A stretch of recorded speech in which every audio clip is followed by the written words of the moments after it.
Right, on to this week's Street Talk. Only 4 episodes of Coronation Street this week. Monday to Thursday, so we're getting a little bit of an earlier not really an early recording, because I came home and played on my game for a little. Yeah, but Pokopia. But I did put a timer on the Alexa for half an hour, and I pretty much stuck to it. No, I had to intervene. It's just too addictive. So we didn't get a Friday episode because I don't even remember why. Rugby. I thought that there was a pretty solid week in Corrie this week. I think I gave a couple of bang-ins and a couple of bog standards when I was being a little bit harsh on the Wednesday episode actually. But this Carla baby story. I think literally my bangings were based on the fact that I enjoyed the Carla and Lisa and Connie stuff a hell of a lot more than I was expecting. Yeah, and this is the thing, okay? And this always happens to me. I can never really tell whether I like something because I thought it was going to be bad and it wasn't, or if it actually is good. Because some things I go into going, I'm going to hate this so much, and I don't. And I'm sorry to say, I did not go into the baby storyline with high expectations. Because it's a baby storyline. But not traditionally that exciting. Historically really quite dull on Coronation Street. Also, babies don't interest me. Also, I don't have any kids, and so I strongly identify might be some alien hybrid somewhere. I strongly identify, as I'm sure mothers do with women who've had children on Coronation Street, with women who don't. And so when that gets disrupted, I find, it can be a bit personal. And I know that this is a really personal subject with lots of people, and it stirs up lots of really strong emotions in different people. And I never want anyone to think that I am actively cheering on things like baby loss or any kind of, you know what I mean? People get really weird ideas. If you say I identify with women who don't have children more than women who do, people get upset about it. But it's just a human reaction to things. And people have got really weird ways of extrapolating things from what you say that you never meant. Well, I mean, my personal target for today's podcast is to say nothing controversial. Oh, okay. Because I did have some people... nobody was horrible to me about it, but I didn't have anybody saying, yes, you're right about those things that were very controversial that you said in last week's episode. So. Like what? What was I talking about last week? It wasn't the Rita thing, that was the week before, wasn't it? What was I even saying that was controversial? I can't even remember. See, I just say anything. Think about it and the I'll words just pop out. Explain myself further, because I think what happens to women who don't have kids is there'll be a story about a woman who doesn't have kids, and it will be like a big struggle for her, and then she gets rewarded with a kid at the end of it sometimes, okay? And that feels quite upsetting to somebody like me who doesn't have a kid, because you feel left out of something and you feel kind of like everyone kind of looks down on you, or like you're missing out on something, or people feel bad for you, and something that you know what I mean, you just feel belittled sometimes by these stories. Like the one that annoys me the most, and spoiler alert for Big Bang Theory, don't listen if you don't want to hear, at the end, whatever ditzy woman's name is, adamant she didn't want a kid, and then in the last episode changes her mind because of the power of babies. It gets a bit wearing, because you make a decision, and if you make the decision that you want a kid, nobody ever questions you again. But if you decide that you don't want a kid, or you can't have a kid for whatever reason, you're constantly challenged in that opinion by fiction, and it's very pervasive. And I completely understand why, because biologically we need people to have kids, and it is a human drive. Of course I understand that, but it's very difficult when you're watching something and you identify with somebody because they're like you, and then they suddenly change into something that they're not, that you're not. Yeah. And I don't want to say, again, I'm not saying anything bad about any situation that anyone's in. I'm just explaining how I feel, and I can't change the way I feel about things. Right. And so going into this storyline, I was thinking, what's going to happen here is that Carla's going to go, I missed out on this because, she wanted to have a termination, then she had a miscarriage, and and it's going to stir up a lot of problems, and she's going to regret things, and she's going to muse on her life and how she'd missed out on something. And I don't think that's happened yet. I'm not sure if it will do, but it does feel a bit like judging your, like, if you don't have a kid, it's like, you know, this is you. Look at you. I think it's been if you had an opportunity, yeah, I know, but you're okay, right? No. I'm just saying. I think that there was the conversation when there were a few nice little sofa conversations with her and Lisa this week, where she did open up. Go on. But they didn't make me feel like, oh, okay, you're basically saying my life's a waste of time. No, you're absolutely because a lot of the time, unfortunately, that's how it feels when people have a discussion. And I totally get that if you wanted a child, you didn't have an opportunity, and then you get a child, you would go, brilliant, my life is now how I wanted it to be, because before then I was in a desolate hole and I hated my life. But it feels too much like that feeling is kind of projected universally onto all childless women. Yeah. And Coronation Street's done a really good job of not showing that. No, I mean, I don't agree with the people that are saying, oh, Connie, it's the child that Carla's always wanted. Well, people said that about Betsy too. Yeah, they did. And I Carla has not always wanted a child. But what I've really appreciated this week is that Carla did find it difficult at first, and she was like holding this baby and not having a clue what to do with it. There's been some really great little facial expressions from Ali King playing Carla this week, just like what on earth do I do here? But equally, when it does kind of click, like I think it was the scene with Mary, and there's just some lovely smiles, and it's, even though it's very quick, and you know, by yesterday's episode she was bouncing that thing all over the place and having a great old time, but it's still not felt like rushed and forced, and like you said, saying, well, I guess I was wrong all along not to want child, I am a perfect mum. And I think the fact that Connie seemingly so far is with them just for a temporary spell. I don't think it will be temporary. Well, I don't know. I've still got hopes it is, because I don't want a baby hanging around. But if it is temporary, then it's going to have a nice little time. And I think probably this is what Carla and Lisa needed at the moment. Just a stress-free, happy story. I think they could have let the wedding happen before this, personally. When I saw this was happening this week, I was kind of thinking, I'm not particularly ready for another Carla and Lisa story. We've just come off the back of one. We could have waited a little bit more for the wedding to happen. I mean, you know, I said in this year's predictions that I predicted that Mandy's baby would end up with Carla and Lisa, so I was very pleased about that, but I didn't think it had happened quite so soon. But yeah, I've found it very endearing, and as somebody who has usually got a heart of stone, yeah, I think everyone's done a really, really good job with it, actually. And I know probably lots of people not too heavy-handed are thinking, oh, it's not all about you, Gemma, shut up, who cares what you think? But I can only experience it through my lens of my life. Yeah. And I do try to step outside of it all the time. I'm constantly trying to think of how other people would view things and taking other people's opinions on board. But I think it's fair to talk about your own experiences, because that's how we all watch the show. And I know for a fact I'm not the only person who might be watching this trepidatiously thinking, is this just going to crap all over how my life is, you know? Yeah, but not yet. I remember. No, they're going to wait. I remembered one of the controversial things that I heard last week was baby related. I knew you were not listening to what I was saying, just thinking about what you. No, it didn't take me too long. I was listening to you, honestly. Yeah, the thing about the why would anyone go visit the baby in hospital? Yeah, we had somebody. What do either of them get out of it? We did talk to somebody, a listener, about that in person, didn't we? And she was laughing. Yes. Oh, that was a lovely thing that we had this week, didn't we? We met one of our lovely listeners who lives nearby us. I won't name them because I don't know whether they want to be named, but yeah, but it was really nice. We had a chat and we had a coffee, and it was really, really nice. Thank you very much Starbucks. for having a nice meeting with us. Yeah, and yeah. Do you want to kick the discussion up to the next gear with a bit of clickbait? Just to quickly say before we move on, about if you want to hear more controversial opinions about Coronation Street and their track record with children and women, I do go into a tiny bit in Dee Dee's character profile this week that we just did, and I'd be interested to hear your thoughts. Just be nice. Everyone's nice. Just remember, I really try not to offend anybody, because this is such a personal and hurtful and upsetting topic for lots of people, not just women.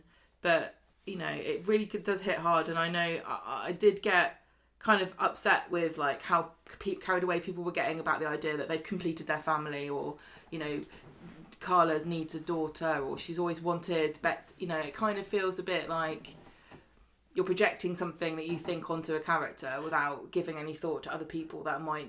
You know, well, I think some people say that who've only watching the show 6-12 months or since Lisa first battered her eyelashes at Carla. It's really not. I totally get why you would say it, and it's very sweet. And I wish we lived in a world where like nothing you could ever say would upset anybody. It is really funny though that Carla came into this show designing children's clothing, because she seems like the person in the world who would care less what children would wear. I wonder whether she kept any of it. Well, I can't remember what the kiddie clothing brand was called, but maybe she's got some in the attic and she'll bring it down. This really like funny like Bob the Builder-esque drawing that she did, where she came up with this incredible concept, which was denim dungarees. I don't remember. For a toddler. Who would have thought it? Right. Clickbait this week. Also, she came in as a clothes designer herself, and she doesn't care about that. No, she's got she's got Nina. Nina to do it, apparently. Right, you want me to do the clickbait? I would love you to do the clickbait, please. What have the rags been saying this week? No offence to any rag writers out there. Manchester Evening News says, "Love you really." Coronation Street fans hail trio they didn't know they needed amid demand for more. Oh, a trio that they didn't know they... Carla, Lisa and Connie? Almost. That's what I thought they were talking about. Oh, so I'm in the right ballpark. Yeah, you are. You're in the right house. Carla, Lisa and Sally? Yes. That was a great scene. I think we waited so long for Sally to poke her nose into her new neighbours, didn't we? And I think this is, the second time now? And I've really loved it each time. It's always felt like the scene is over before it needed to be. I still need that dinner party so that they can have the awkward social expectations and somebody's going to put their foot in it, probably Tim, and that still needs to happen. But Sally coming round and just making a busybody herself with her new neighbours was absolute gold this week. Yeah. I knew I needed it, but apparently not everybody knew that from the Manchester Evening News. Coronation Street's Tina O'Brien has surprise link to new arrivals on soap from Digital Spy.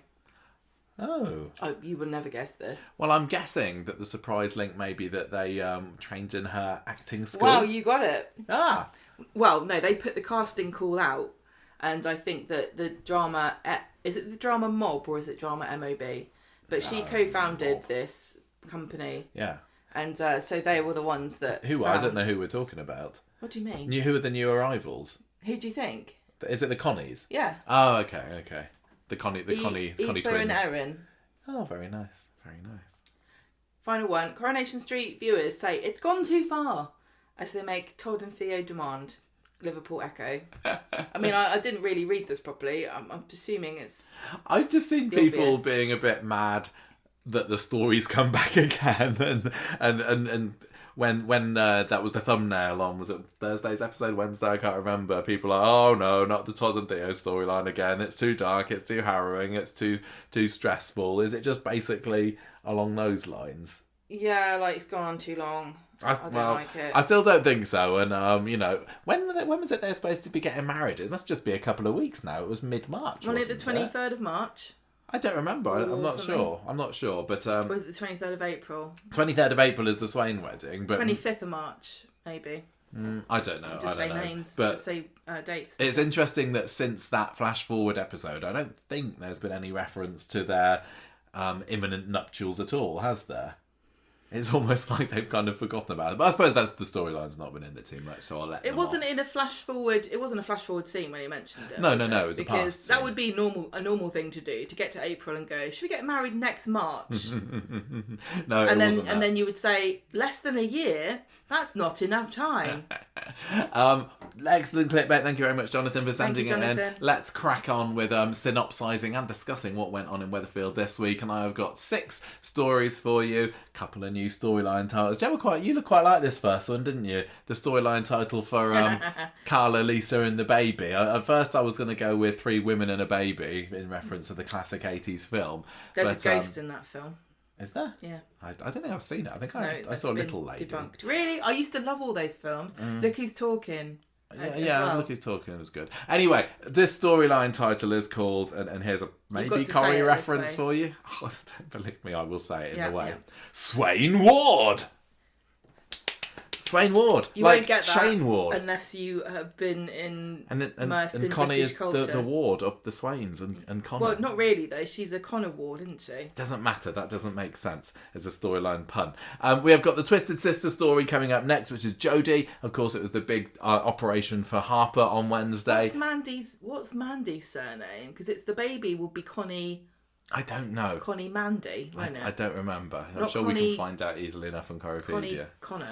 We have got the morning suit storyline coming next, and it looks like Annie is still very much gunning for George by the end of this week, even though the police are no longer following up their inquiries on him. Annie is determined to get that money back. We have got a bit more of the Mama in the Slammer story with poor old Debbie and Lou, and then at last we have got confirmation of the rumours, news that's been circulating around the internet for the past month and a half. Jim is no more. Jim McDonald, alas R.I.P. He's dead, Jim. He's dead, Jim, is the storyline title, and that is a Star Trek reference. And I don't even like Star Trek, but I know of it. You don't not like Star Trek, you just have never seen it. I've seen bits of it. I think I'd probably get obsessed by it, which is why I'm This is the most hilarious thing about you, is that you refuse to watch Star Trek in case you get obsessed with it. And I tell you what, well, you know what I'm like. I am a bit glad, to be honest with you, because when I was younger, I remember watching Next Generation when it came out.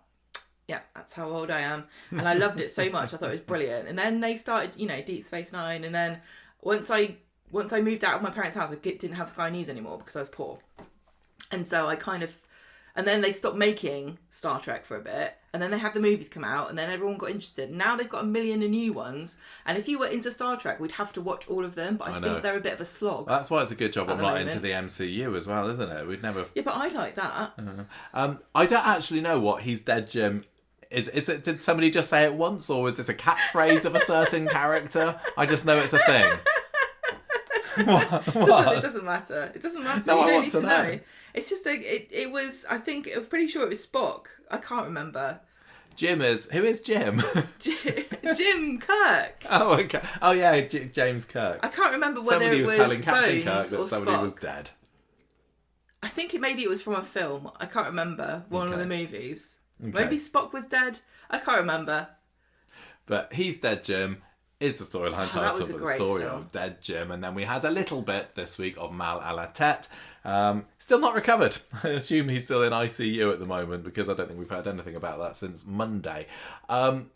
What should we do? Do you want me to do the Swain Ward one? Do you want to do it? How are you feeling? Me, I don't care. I am going to let you do this one, I'm going to say. So, Swain Ward, Gemma, what happened this week? Number 6, Coronation Street.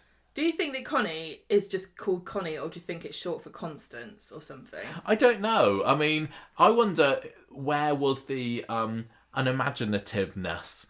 Was it her, or was it the writers? Because I'm kind of imagining...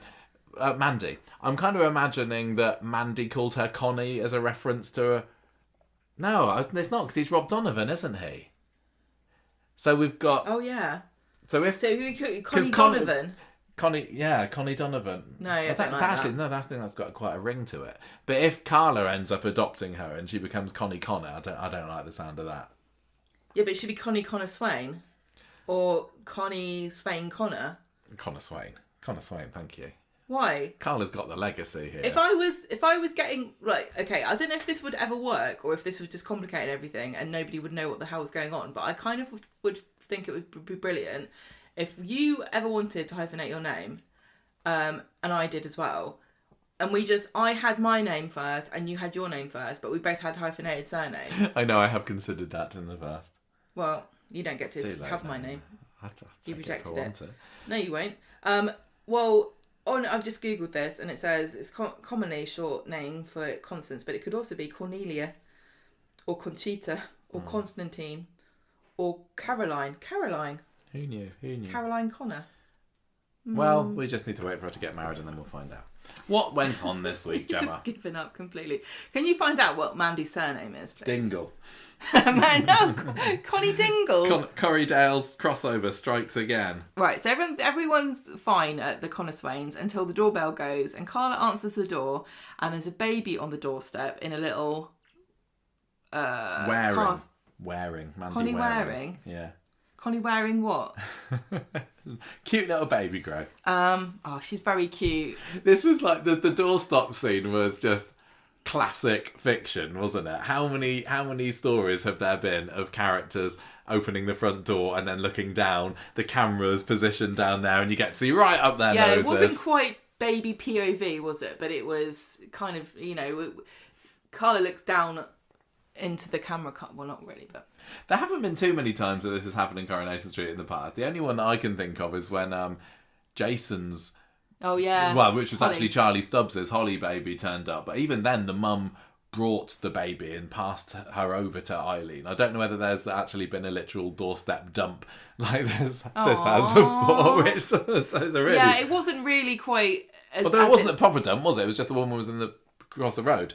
That's exactly what I was saying. Oh, sorry. It wasn't an actual baby dump, because she was just like... For some reason, she was like, oh, God, got so much stuff to carry. I'll just put the baby down. Yeah. And then ring the doorbell and run away. I'm sure they'll understand. I'm sure they'll be slow to answer the door and I'll be able to get back in time to explain what on earth is going on. Carla's like, the delivery man's messed up again. Got the wrong delivery. It's like, sorry, we didn't have any prime rib beef for your lunch. With this, we've got a replacement. It's one of these substitutions. It's a baby. Will this do? There's loads of these just lying around in the supermarket. Now, Carla rocks the cradle a bit nervously and goes, hello, who are you? And then Lisa just comes out and sees this woman is unpacking the car and goes over and goes, excuse me, is this your baby? You can't just... I mean, you're littering now, aren't you? This is a fine. Mm. What would you do if you opened the door and there's a baby? I'd be like, Michael, what is this? Why is a baby here? Yeah, ain't mine. Because it's not mine. I literally don't know. I'd be quite excited. I mean, because I'd be like, this isn't going to long time affect me. But give us something else to do for a bit. Yeah, they're quite cute. They're just really smelly, and the upkeep's insane. Sometimes babies are cute, and I will say this is one of them. I don't like that. But if I had to look after a baby, like an abandoned baby, for like 3 hours, mind you, the woman next door is a social worker, so I would just ring the doorbell and go, help. Well, like I said last week on the podcast, nappy changing is not my forte, and neither is it yours. In fact, we have never experienced it in our life. Can a baby go 3 hours without us having to change its nappy? I would be so sick. I think what would I do? Just put it in the sink with no nappy Swish it around a bit. And then whenever something had happened, just rinse it. I don't know. We just chuck it in Abby's litter tray and let nature take its course. And that's why nobody should ever dump their baby on our doorstep. No, give it a go. I tell you what, though, every so often you get an abandoned dog, don't you, or a loose dog, a stray dog. I've had stray dogs. I've picked up a stray in the street. I can tell the dog is lost, so I bring it into my house. That's happened a few times, and it's my favourite thing in the whole world. I love it so much. I don't think I've ever experienced that joy. We did have that ferret walk into Rachel's house one time. Yeah, we did, and we had to take custody of the ferret. Yeah, it came in through the back door. We were in the lounge. I was like, what are you doing here then? Yeah, and so I had to put it in a box, and it was very, very cute. Talking of smelly deliveries. I do see why people love ferrets, but they are very smelly. You can't do anything about it. But it loved ham, didn't it? Yeah, we called it Ham the ferret. Yeah, we called it Ham. See, this baby, they could have called it Milk. Like 20 years ago. Yes. Because it loves milk. I really loved how tentative Carla was being about this, because they could have taken her down the route of we're not having a baby in here, no way, let's take her straight to the police station. She was a little bit. Well, no, she took her in while Lisa was across the road. No, but Lisa's being far more maternal with her than Lisa initially. thinks this is brilliant. Yeah, Lisa loves this. She loves this, and this was another reason why I really enjoyed the story, because it was a chance for Lisa to have a smile on her face for a while, that's rather nice. than the usual perpetual tears. Yeah, we are. I really, really enjoyed their interactions with the baby all week. But just to be clear, just because you don't have kids doesn't mean you hate babies or children. Like, I don't hate babies or children. No. I know, but you're kind of assuming that Carla would be like, ugh. No, but I kind of got the impression from Carla before that she's just like, literally, I'm so out of my depth here. This is not... It's completely out of my realm of experience. I cannot... I've got no experience to deal with this at all. Yeah, and I can't... I'm struggling to remember like how much a part of her life Simon ever was, for example, when he was growing up. But I don't think that she ever... I'm gonna say... Feel free to correct me if you need to, anybody, but I don't think that she was ever like particularly auntie-ish over him. No, she wasn't very much, no. So they bring the baby inside and Lisa comes in and says, this is Connie, Mandy's baby. She's your niece, Carla, and Granny Mandy has to have an operation. Granny of Mandy, yeah. Yes, of course. Did they say that Mandy is Granny Waring just locked up now? I assume she is. Well, you have to assume, because why would Granny be looking? So Granny Waring's got to have surgery. So Carla needs to look after her, and Lisa's already said yes. Yeah. And this is what I mean. See, Carla's very uncomfortable with this and tells Lisa to send her back. She just does not know what. Return to sender. So she goes to the factory with Sarah and she's saying, I don't see why I've got to clear up after Rob's mess. This is like really annoying. Again. Yeah, I think that I can't remember whether it was this scene or a later one where she says, it was literally, is this going to be another Bobby situation here? Because throw her in the sea. I was burned then. Like, I welcomed Bobby into my life. Another one of Rob's children, and look how that turned out. Everybody hated him. They couldn't wait for the character to leave the show, and I don't want to be tarnished with the same brush again. So this better be a good one. So yeah, Sarah says, this could be a great opportunity to get to know Connie. So she goes home in the evening and Connie's very happy in her cot. And I do love how kicky her little legs are. She's very cute. Is it Aoife and Erin, the babies, the actresses? Very good already, so young. She's very happy. Lisa's folding baby clothes and it's like the picture of domestic bliss in her. Yeah. And Carla's like, comes in and she's like, sorry, I was a bit off, but I was pregnant once and I went to have a termination. I couldn't go through with it because I couldn't imagine myself as a mum. But then 5 months in, I lost the baby and I was devastated. But I got over it. I thought I had. But now this is dragging everything back up again. So the story here, this was when Carla was pregnant with Peter's baby, was it? Yeah. But then he was having an affair with Tina Mack. And Carla was like, well, I'm not keeping that then. But then she changed her mind. And that was a really, really... I've got vague memories, but I remember her being there at the abortion clinic and like a tear rolling down her cheek. And I can't remember, we might have even been left to ponder for a little while, like, has she gone through with it or not? And then when she loses her baby, Roy's there for her and tells her she would have been a great mum. And it's very hard.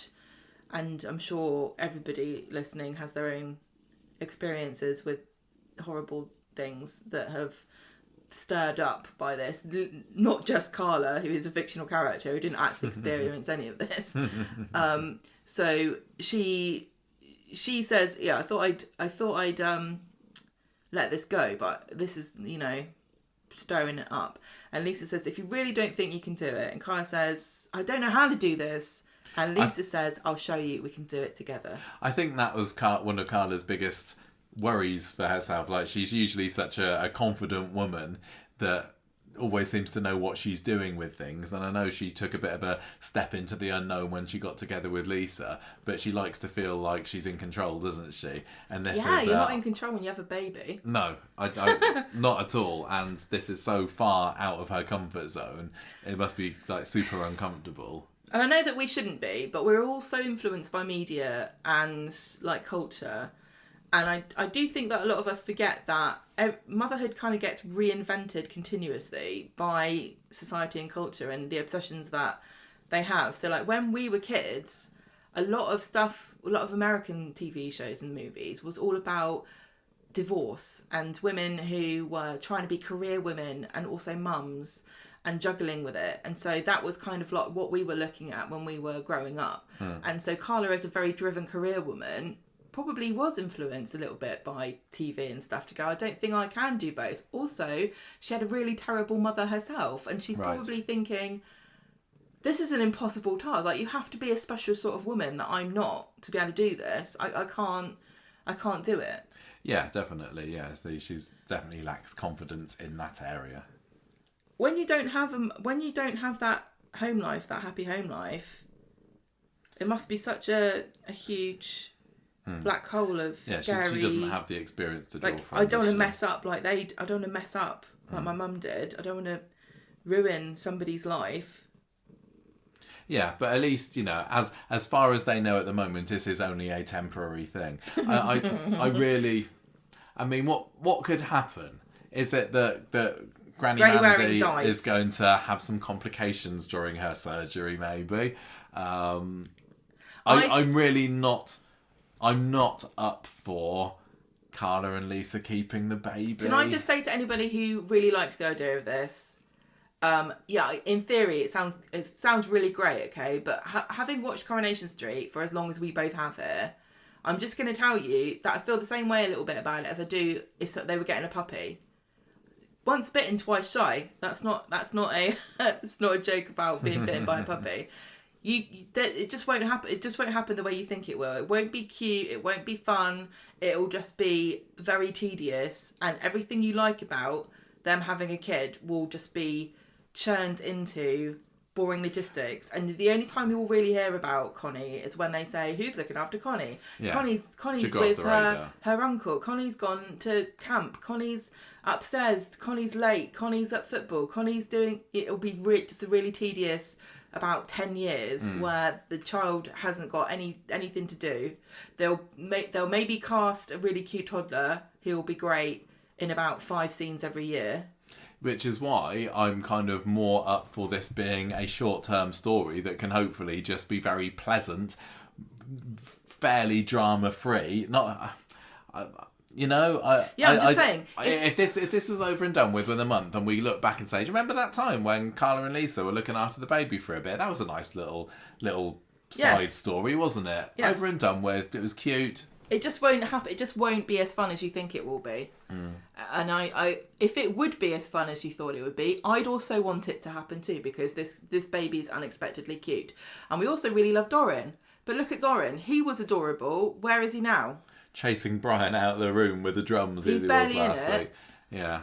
And when he is in it, he just kind of derails the scenes he's in because of how adorable he is, and you don't pay attention. There's just way too many pitfalls. I mean, soap couples have got to have babies, haven't they? To bring in the new generation. I know, this is why Harry Hewitt had the right idea.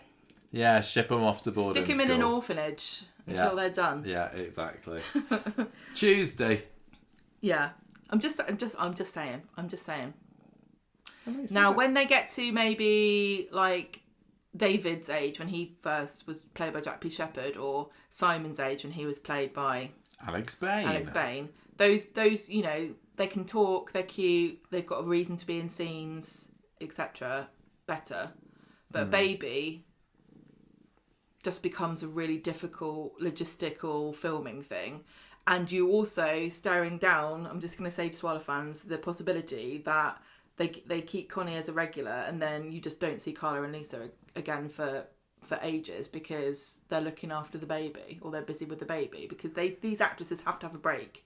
You're not going to get intensive months of cute baby stuff. No. Because also, these two actresses, the babies who play Connie, they can't film the whole time either. They've got to have big breaks. They've got rights, apparently, these children. Well, yeah, exactly. They're very time limited for babies on set, isn't it? Yeah, it's not the same as any other show. It would be it would be a completely different ball game. But because this is a soap and it films continuously, the problems that you introduce when you have something like a baby in a story, it's quite difficult. It is, but you're kind of talking as if soap characters should never have babies just because it's never that interesting and it's never very easy to film. And I don't agree with that. I just think this particular couple, Lisa and Carla, have got enough going for them at the moment without the extra, added flourish of a baby involvement. I do find babies in Corrie very difficult because it always feels like they follow the same story. And then they get to an age where they go, oh, they're not here now. Where are they then? Now they're a troubled teen. Literally don't care where the baby is, because it's like organising a babysitting for a baby you don't even have. I don't care where they are. They're not on the screen. Nobody goes, well, where's Brian? Where's Brian gone? I don't know. I assume he's in the sweet shop doing whatever. Anyway, so on Tuesday, Carla's got the baby, and this baby's been keeping everybody up, I assume. And Lisa comes down and Ryan's there and Ed comes in, and I love this because the Bailey boys, they are giving they're like, Lola's gone to Singapore now, so you can have all her stuff. Basically, here's a buggy, here's some outfits, etc. Ronnie was really cute. I think he was He cute loves he does love babies. So I remember that really with Glory and Tiana as well. I love like older middle-aged men and granddads with babies. Yeah, because your dad gets adorable. Like that, doesn't he? It's so cute. Yeah. I wish we could afford to club together as a world and give every man who wants to hold a baby for 5 minutes that opportunity, but we can't.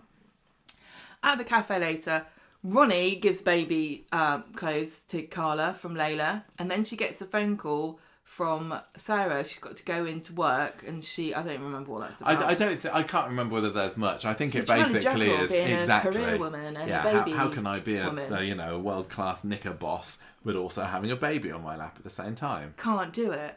So she's like over her head. Mary comes and she also loves this baby, bounces her around. And there's always a scene, this always happens. There's always a woman who can't deal with a baby crying. And then somebody else comes in, takes the baby off them, and they stop crying immediately. And the person goes, "How did you do that?" And they're like, "Here's some piece of advice that really wouldn't work in real life."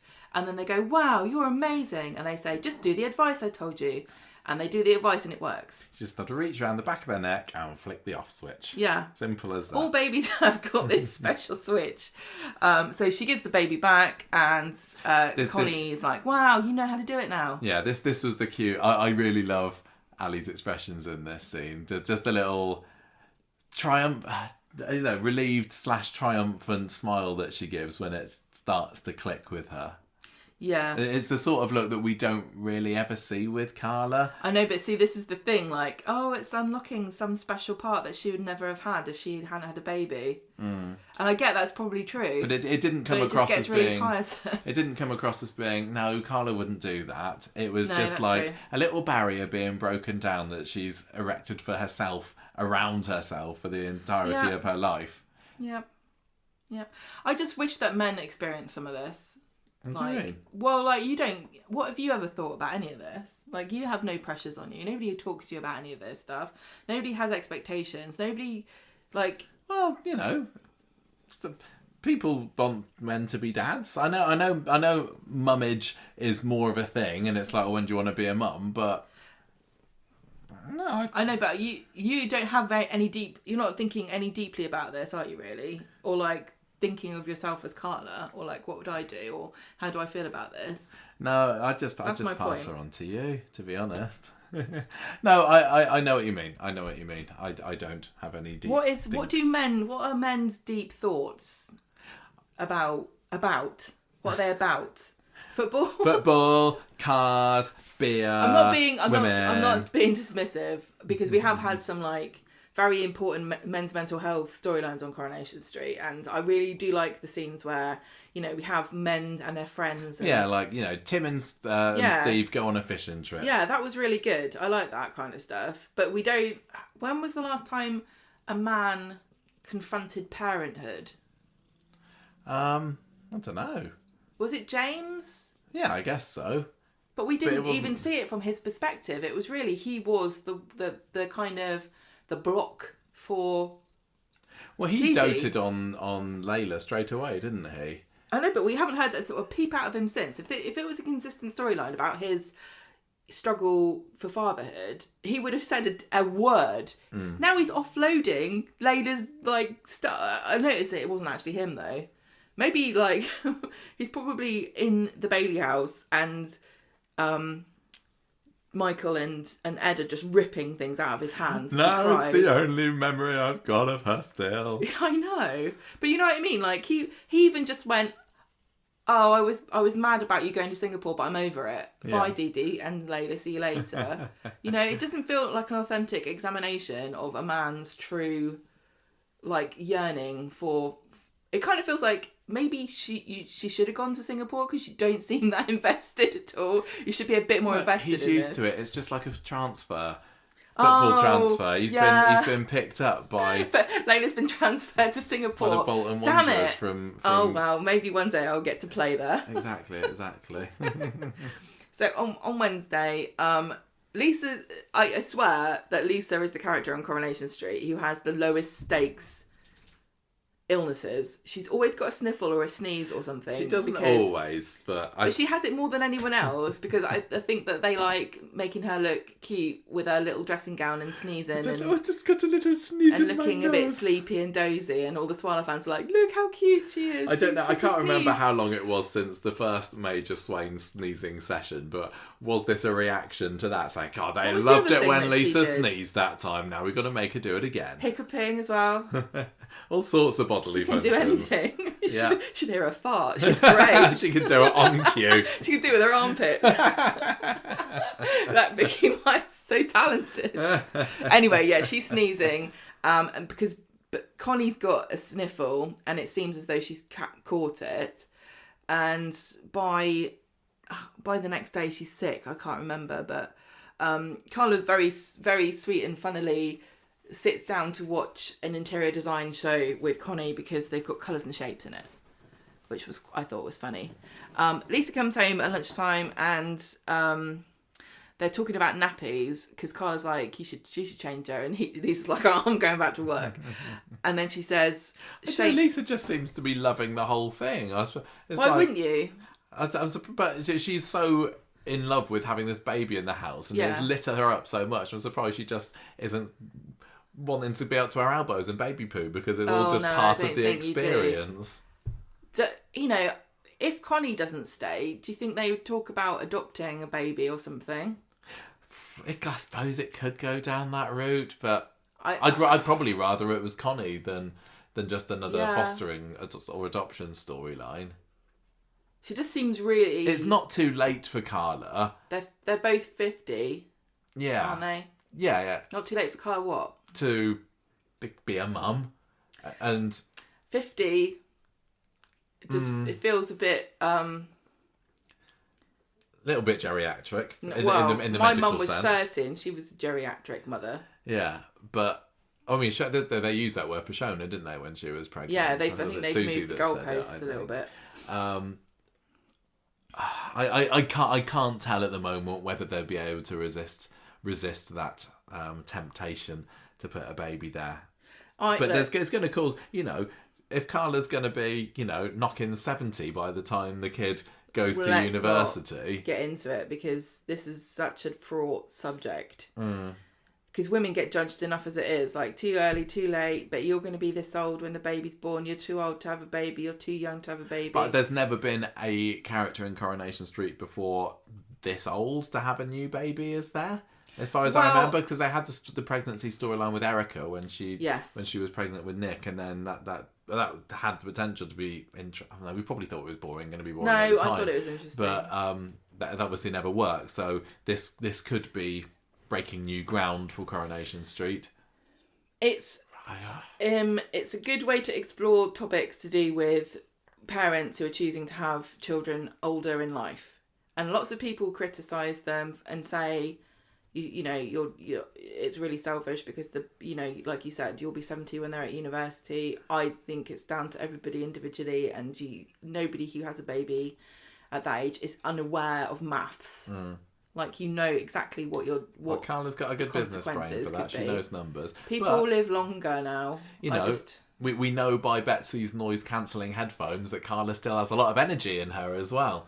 But whether or not she still will do in, I don't know, 10 years' time or 15 years' time when Connie is a terrible teen, that's another matter entirely. They're all going to be fighting over those noise cancelling headphones, I think. They probably are at the moment, yeah.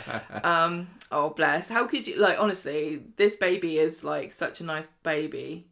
Of course you and Lisa wanted a baby. Lisa wanted children. So having another one around must be very lovely. I wonder if it will lead to a conversation where Carla's like, I'm really sorry that I couldn't give you, a baby or a chance for a life like this. And Lisa says, I've done it now. I've moved on. I'm not missing out on anything because you're enough for me. I think that would be really sweet. Yeah, but as I say, I think I would prefer for it to just be a bit of a learning session for Carla. Realise that she's not... that she could have done it, but she's not going to get a chance to, and she's learned something about herself. And anyway, let's get moved on and get married. Time to get married, and who's going to get murdered?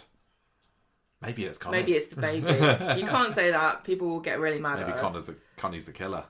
Could be. Babies have killed people before, I'm sure.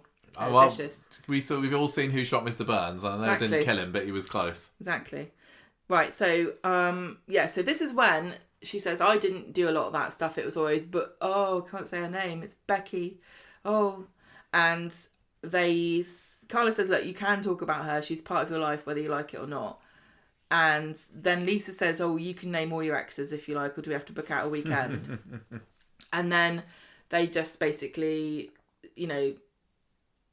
exorcise the ghost of Becky somehow. I'm kind of imagining. If you were waiting for a big heart-to-heart and a proper reckoning with the events that happened over Christmas and New Year's, that was all you're getting. This was a way of saying, we're putting. I imagine that maybe there's been a bit of treading on eggshells since Becky's been to prison. Like, do we mention her? I don't want to start. Lisa's going to be feeling super guilty still, isn't she, about everything that happened with. But she doesn't act like she's not acted like she's done anything wrong. She kind of semi-apologised for an episode or two, didn't she? Until Carla was like, "Go on then, let's get back together again."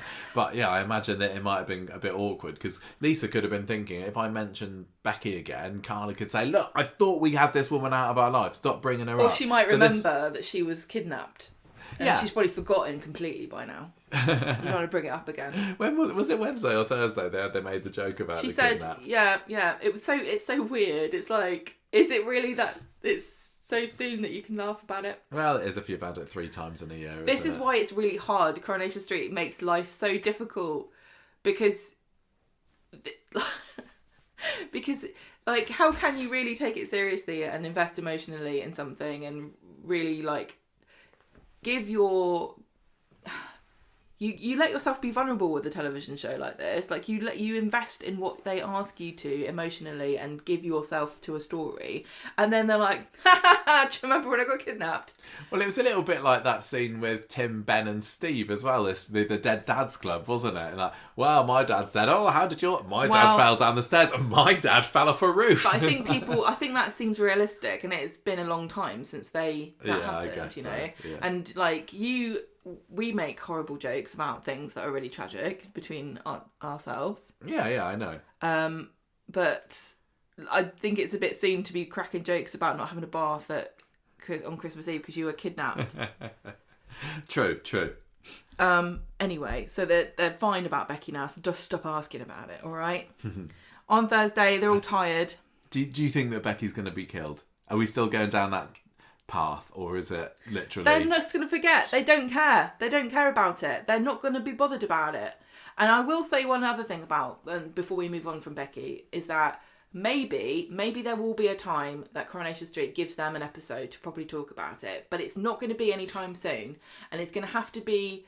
the precedent will be something happens with Becky or some kind of new development in their relationship that causes them to go back and talk about this. I do think there's still a chance that they will talk about this, but it will be in a very general way, and it will happen months, if not years, down the line. Because they've done that before on Coronation Street. Like, even Carla talking to Lisa about her baby loss, that was something that, I don't know that she's addressed since. No, I don't think so. There is always a chance that they will talk about it, but they won't do it now for months, if not. It's so rare that characters sit down and have deep, meaningful conversations about. I mean, I'm thinking of things like, was it Abby and Bernie having a talk together? When was that? That was really after rare. Seb died, or I don't remember. That was when Paul had MND, wasn't it? Yes, yeah. Well, it was. You're right. It was.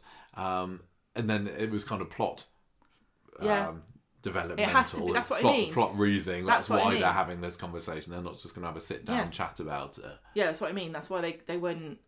But which is why I did appreciate still the moment that we got on Monday, Tuesday's episode, whenever it was, that Carla was talking about the Tina affair and her. She didn't say about the affair. Yeah, she did, didn't she? I don't think she did. I don't know. I would. There's just so much opportunity that they can't do it because there's no time. But you could have had a whole episode of her talking about what happened to her with Lisa. I'm still waiting for the next single character focused episode, because I was getting quite interested in the fact that we had the David and Shona one, we had the Bernie one, and I was like, oh, maybe every couple of weeks there's going to be one of the 5 episodes that's going to be just dedicated to one story, and it's not happened since, so maybe that was just a coincidence that happened, and it's not going to become a regular feature. I don't know. On Thursday, like I said, they haven't slept all night because of the baby, and Sally comes in with some documents from the factory that Sarah wants to be signed, and Connie's finally asleep, and for some reason these crazy women have put the baby as a bedroom in the front room, and then want everyone to not make a noise or knock on the door. It's the old packing your bags in the living room situation again, isn't it? It's the old hide my secret box that I don't want anybody to find with all my little trinkets of... Where should we put the baby? Put it all in the lounge. In the main set. Yeah. Why does Jodie keep her box downstairs? Because she hasn't got a bedroom set. Yeah. That's the only reason that makes sense here. Yeah. So they're like, shut up, be quiet. Don't wake the baby up. And then Sally's phone rings and they're like, oh my God, I can't believe it. The baby's awake. And so Sally is sharing her parenting tips with them later, and she's like, well, you know, I have got 2 daughters, one straight and one lesbian, which is nice. I never get bored. Like that was just a new twist on the way that she says it. Like I know, it's like you normally would say I've got a boy and a girl. Yeah. Sally's one is usually she's a lesbian. She's a lesbian and a Christian, but just that she's one straight, one lesbian, which is nice. It's just a lovely little play on the usual formula. Oh, do you think that maybe she's lost her faith? Oh, well, maybe. She didn't say one's an atheist and one's a Christian. No. Which is nice. That's for next time. Yeah. Ooh, you should hear them over Christmas dinner. Yeah, so she's trying to give them tips and tell them what to do, and they are not interested whatsoever, and eventually she buzzes off. Well, she doesn't, in true Sally fashion, she doesn't realise that they do not want her there, does she? Yeah. And even I can't remember. She starts to go, doesn't she? And then was it Ryan comes in? It's like, should I put the kettle on? And Sally's like, I think she just goes, oh, and then, okay, I'll go. That was a superb scene. It's a gift to get a scene like that for Sally. I can't remember who wrote Thursday's episode. Was it Stephen Fay maybe? But yeah, absolute classic. Long may these kinds of scenes continue. That is it. Yeah, just as I say, unexpectedly pleasant, and I am actually quite looking forward to seeing what happens next with this. If there isn't, I don't even know that it was going to be in next week's scenes, but if it was, I wouldn't complain. The Harper drama, the Jodie drama this week. So Wednesday was the day that her operation took place, but it was, I don't know, it feels like this week was more about Jodie than Harper, wouldn't you say? Yes. Like Harper was almost a vehicle by which Jodie was able to get up to a little bit more lies and deception and almost getting caught out by things.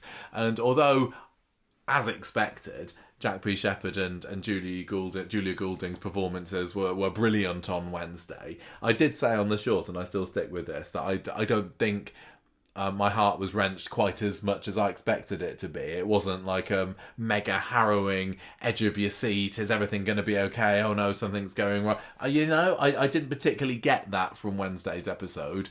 I guess we felt those feelings on the episode in January when it was just dedicated to them and the birthing scenes. But I enjoyed this story this week. Yeah, it didn't quite go the way that I was necessarily expecting. There's a few bits with Jodie, and she's still fouling up the pavement again, isn't she? Well, yeah. Doggy David is, and Adam is the unfortunate treader-inner on Tuesday's episode. So she's made herself an enemy there. Watch out on April the 23rd. He's going to be coming at you with a pooey shoe.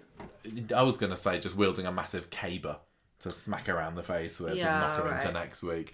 But Daniel stands on the poo first, and he goes round to the house and has a go. Adam. Daniel, he wasn't in it this week, was he?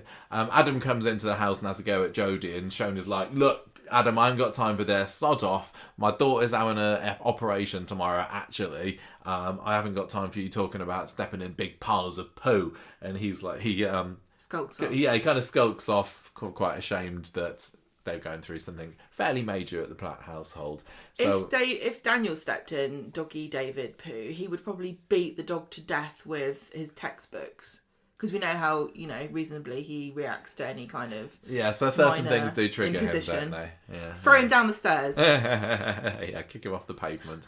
David and Shona... That is a very long drop for a little dog. Yeah, it wouldn't have been in the 60s, though, would it? No, he would have had to have pretended to jump. David and Shona end up in the pub later, and I really, really appreciated this completely unnecessary scene in terms of plot. But it was, we got a brief little character moment of Glenda coming over to them. Glenda of all people. Glenda, who never has really anything to do with David and Shona. But gosh, she's got a big heart and an even bigger hug. And she just gives them her best wishes for tomorrow. And it was just really heartwarmingly lovely.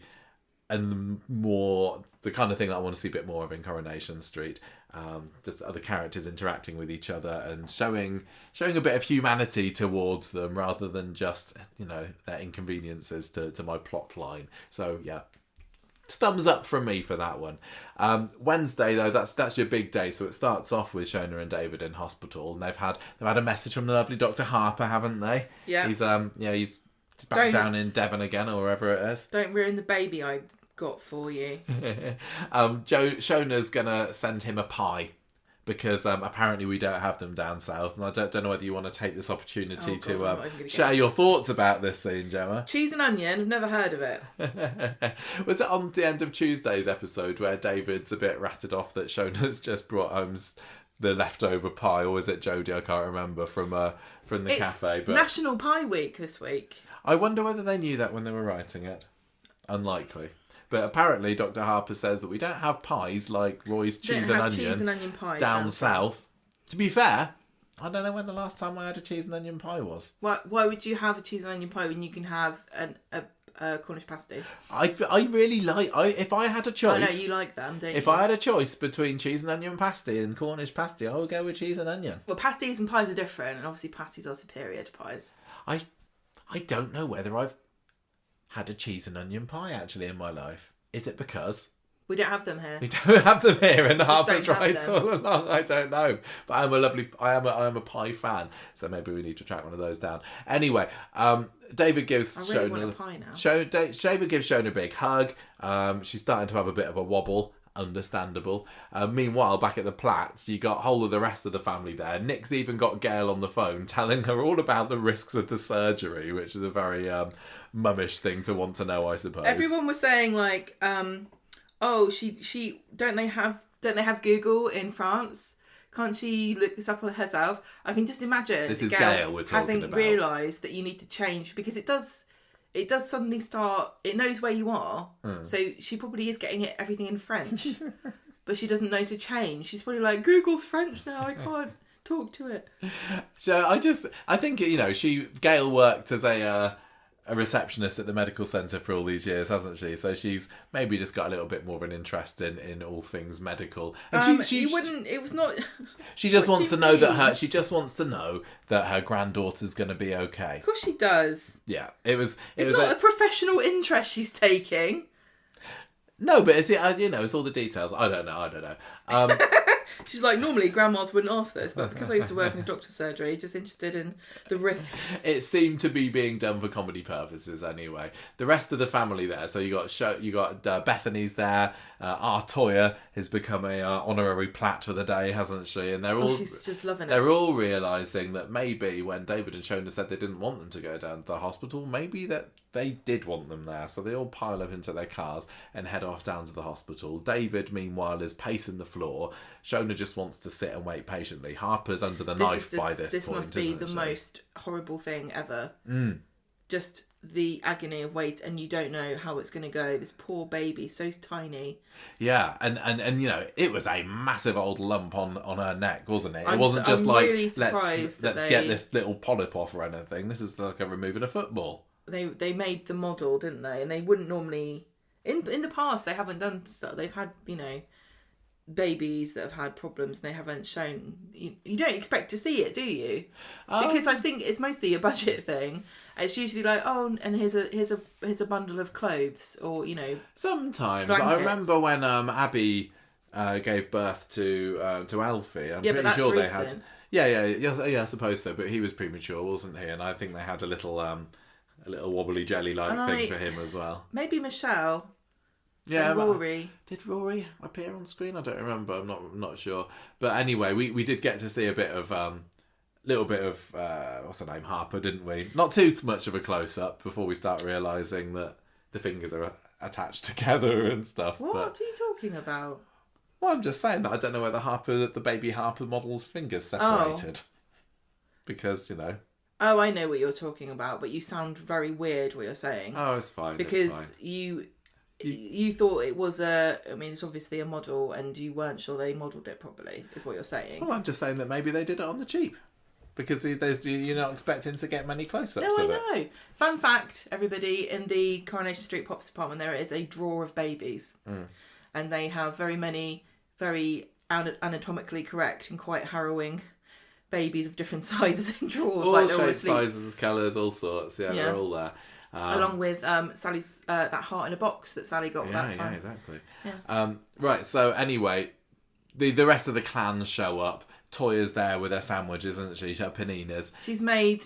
Oh, is it a panino? Oh, yeah. And hummus. And it's so funny because, I know that there's... Leanne and Nick have got this long history and a lot of people argue that they're made for each other and they should stay together and this is just a blip and Leanne and Nick are going to break up and whatever. I don't really care. I'm not that invested in I would like Leanne and Nick to be back together. It is funny how much of a Toya man Nick has become, because he was talking about having an ice cube of aquafaba that you blend into the hummus to make it extra silky. And I'm like, this man, Leanne wouldn't even know what you're talking about. I don't know. They've got a fancy bistro, haven't they? Who does? Nick. I'm talking about when he was with Leanne. Yeah, but this cube of what's it? Yeah, aquafaba. He probably got it from Chef. It's probably Zidane that introduced him to it. Okay, all right then. No, I think that... Yeah, you're right that it is definitely more of a Toya thing than a Leanne thing. Do you find that? Of course it is. Do you find that Toya's being used as a bit of a joke? Yes. As a bit of a, look how dull I am? I'm starting to get offended on behalf of vegans here. She's not a vegan, she's a vegetarian. But has she not got anything else to talk about? They really don't know who this character is apart from that she doesn't eat meat. No, and she eats hummus. She's only got a 29-year legacy on the show, and that's the only thing that she's got going for her. Very boring Sometimes now. The environment. I just think they're making it. Making it into a joke, and it is such a tired joke. It's. I don't mind jokes aimed at anything. I think that there's no joke that's off the table really, but you got to be a bit clever with it, and I don't like it when Corey's lazy and they go into stereotypes. This is why I get annoyed when they're like, oh, a woman who can't cook, can you believe it? And they think that that's just a joke in itself. Yeah. And that's enough. And the joke is that she eats hummus and she's made hummus for everybody. And then the other joke is that they like it. Yeah. Okay. Must do harder, Coronation Street. Must try harder. It's just a bit boring. It's just really boring, and I think that vegans and vegetarians have aren't they bored? Have they had enough of it? Because I have. What's so funny about not eating meat? There's a bit of drama coming up next because Shona sees some people rushing into the room where the op's going on, and she goes and has a look, and she's told something a bit about a bleed, but not too serious. I mean, did you think at all? Were you ever worried for Harper's life during this episode? No, apart from during the fake out. Oh yeah, there was a bit of a fake out at the end. No, I thought that everything was going to be fine. I don't know. It just the story didn't feel like it was ready to go down the route of a baby death, because it's been so lovey-dovey and positive, and despite all of the worry that the family are going through, David and Shona have still held it together. And I know that there's kind of the spectre of Jodie there, kind of just waiting in the wings to pounce on David. And maybe if Harper hadn't survived, it would have, that would have, in some couples... Harper's not the focus now. No, in some couples, a baby death can absolutely devastate them, can't it? And that could have been an opportunity for Jodie to sweep in there, but no. Jodie, Harper had to survive so that eventually Jodie can snatch her. Yes, well, exactly. Jodie's going to try and run off with Harper, and that's probably why she's going to die. David gets a little bit get a little bit frantic and has a bit of a shout at everybody because he's been trying to hold it together. He's been trying to be the strong one, hasn't he? Particularly for Shona, but he loses it and tells everyone to go. So they do go and sit out in the car. Jodie kind of hangs around for a little bit longer then and gets an apology from David. So she offers him a bit of a hug, and he's just a little bit weirded out by it and gives her an awkward one back. And she's like, "Don't worry, David. Harper's going to be fine." And then this is when Jodie sees the other mum with the baby, and this is a Carmel Finnan move here. There's like, oh yes, I am the mum of this child, of course. And it's like, psycho alarm is going here. So not only does she want David, now she's pretending that she's actually the baby's mum. And I don't think we're at the stage where she believes that she is or anything like that. Do you think she's just, what are they called? Where you can't stop lying?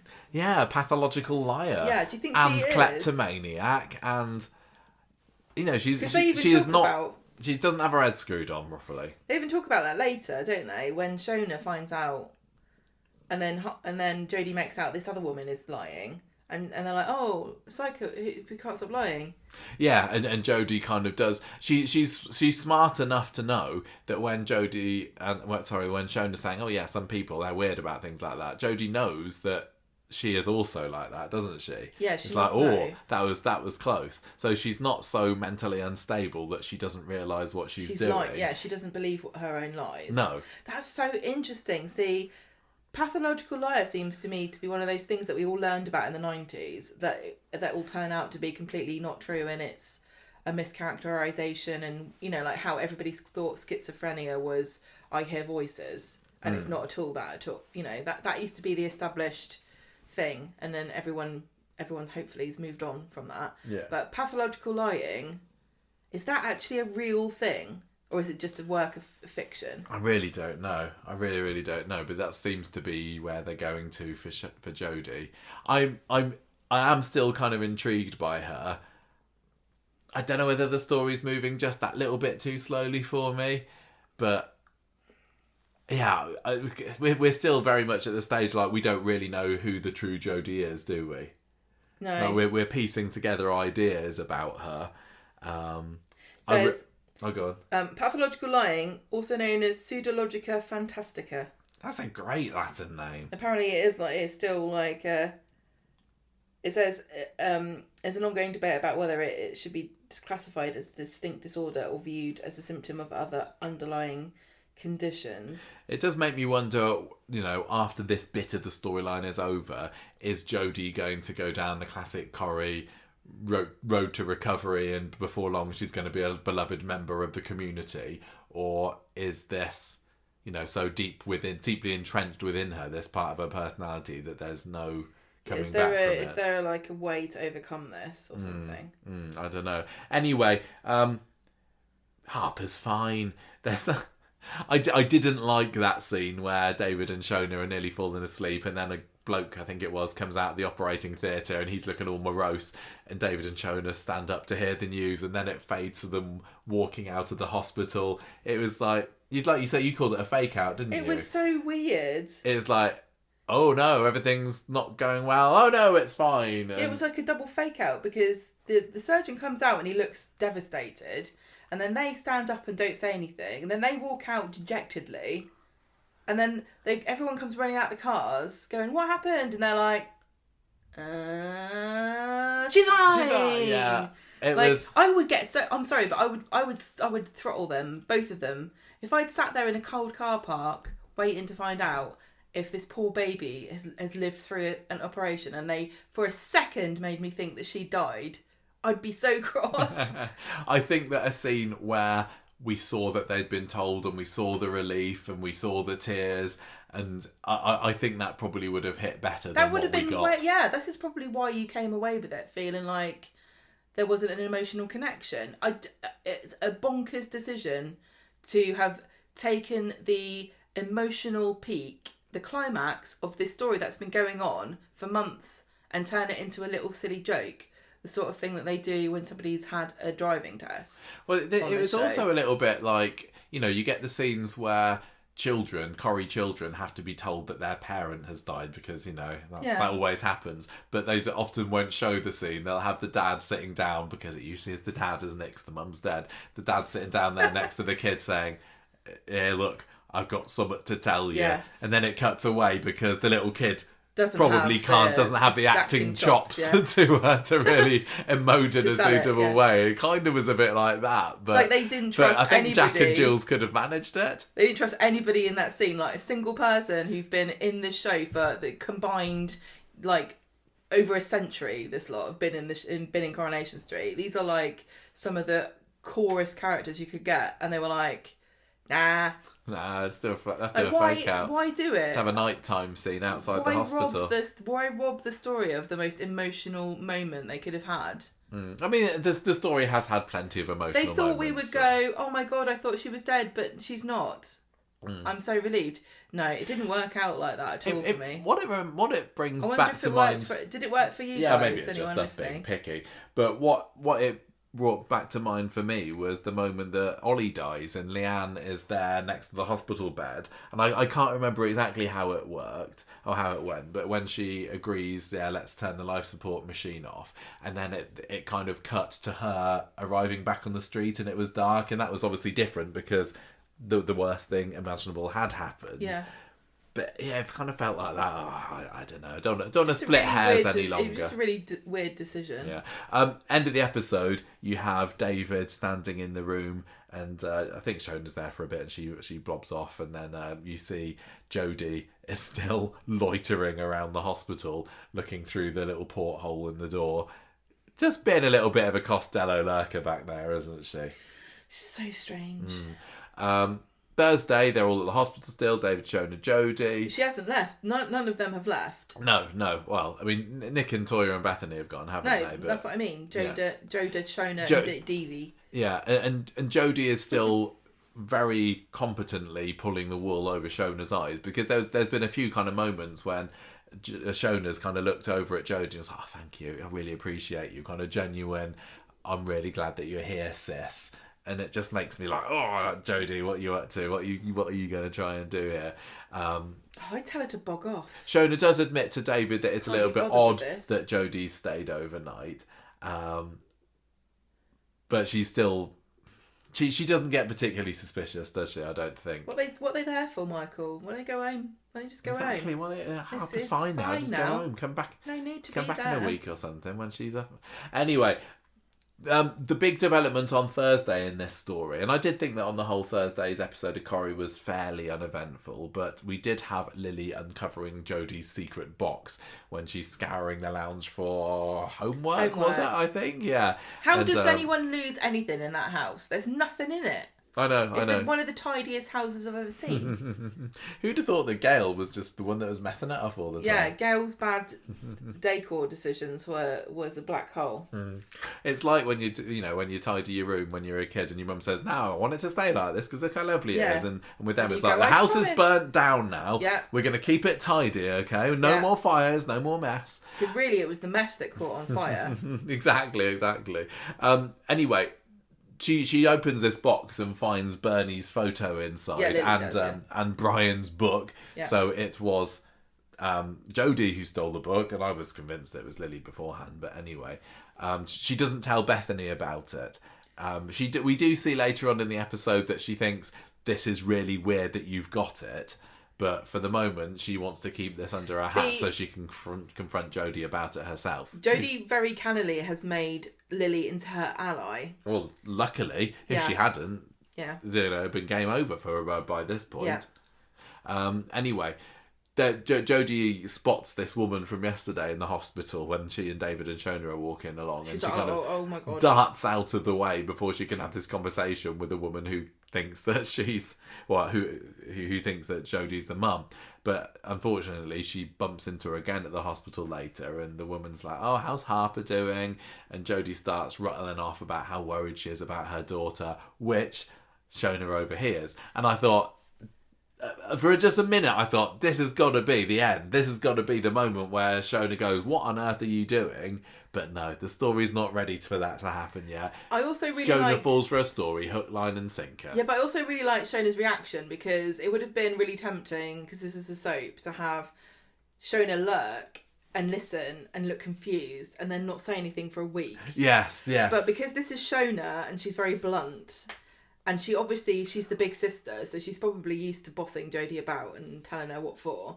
She just immediately goes up to her and says, "What are you talking about?" Yeah, Jodie. What did she say? Jodie just said that the woman's a bit of a Fruit Loop, and she assumed that Jodie was Harper's mum, and she didn't want to get into it, so she went along with it. Yeah, the old story. Shona totally buys it. Because what the alternative is realising that she's a pathological liar, and there's not really enough evidence to base it off of that one. No, I don't think that we've seen, or I don't think Shona has seen enough of Jodie to be completely, at all suspicious of her. I mean, there was the fact that she was secretly visiting their dad, which is a little bit sus. But yes, I was going to say what's happened to the dad, because now he's got another grandchild. What do you mean? There's not been anyone that's been born recently. Well, I mean, yeah, you're right. Not since we saw him. Sorry, his grandchild is. You'd think that Jodie would go and say, Shona's baby's fine. Yeah, I do wonder, actually, whether Doug knows that he's a granddad at this stage. Because that's what I was getting at. Jodie hadn't told him, and I can't remember whether the topic was brought up when Shona went to see him the other week. Not sure. Anyway,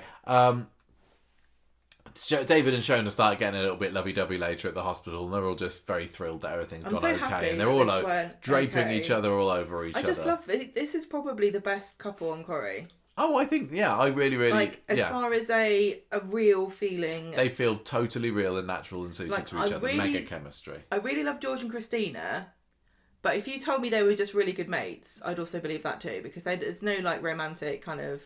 There's bits, but the vibe is really very strong friendship, because the actors are really good friends in real life.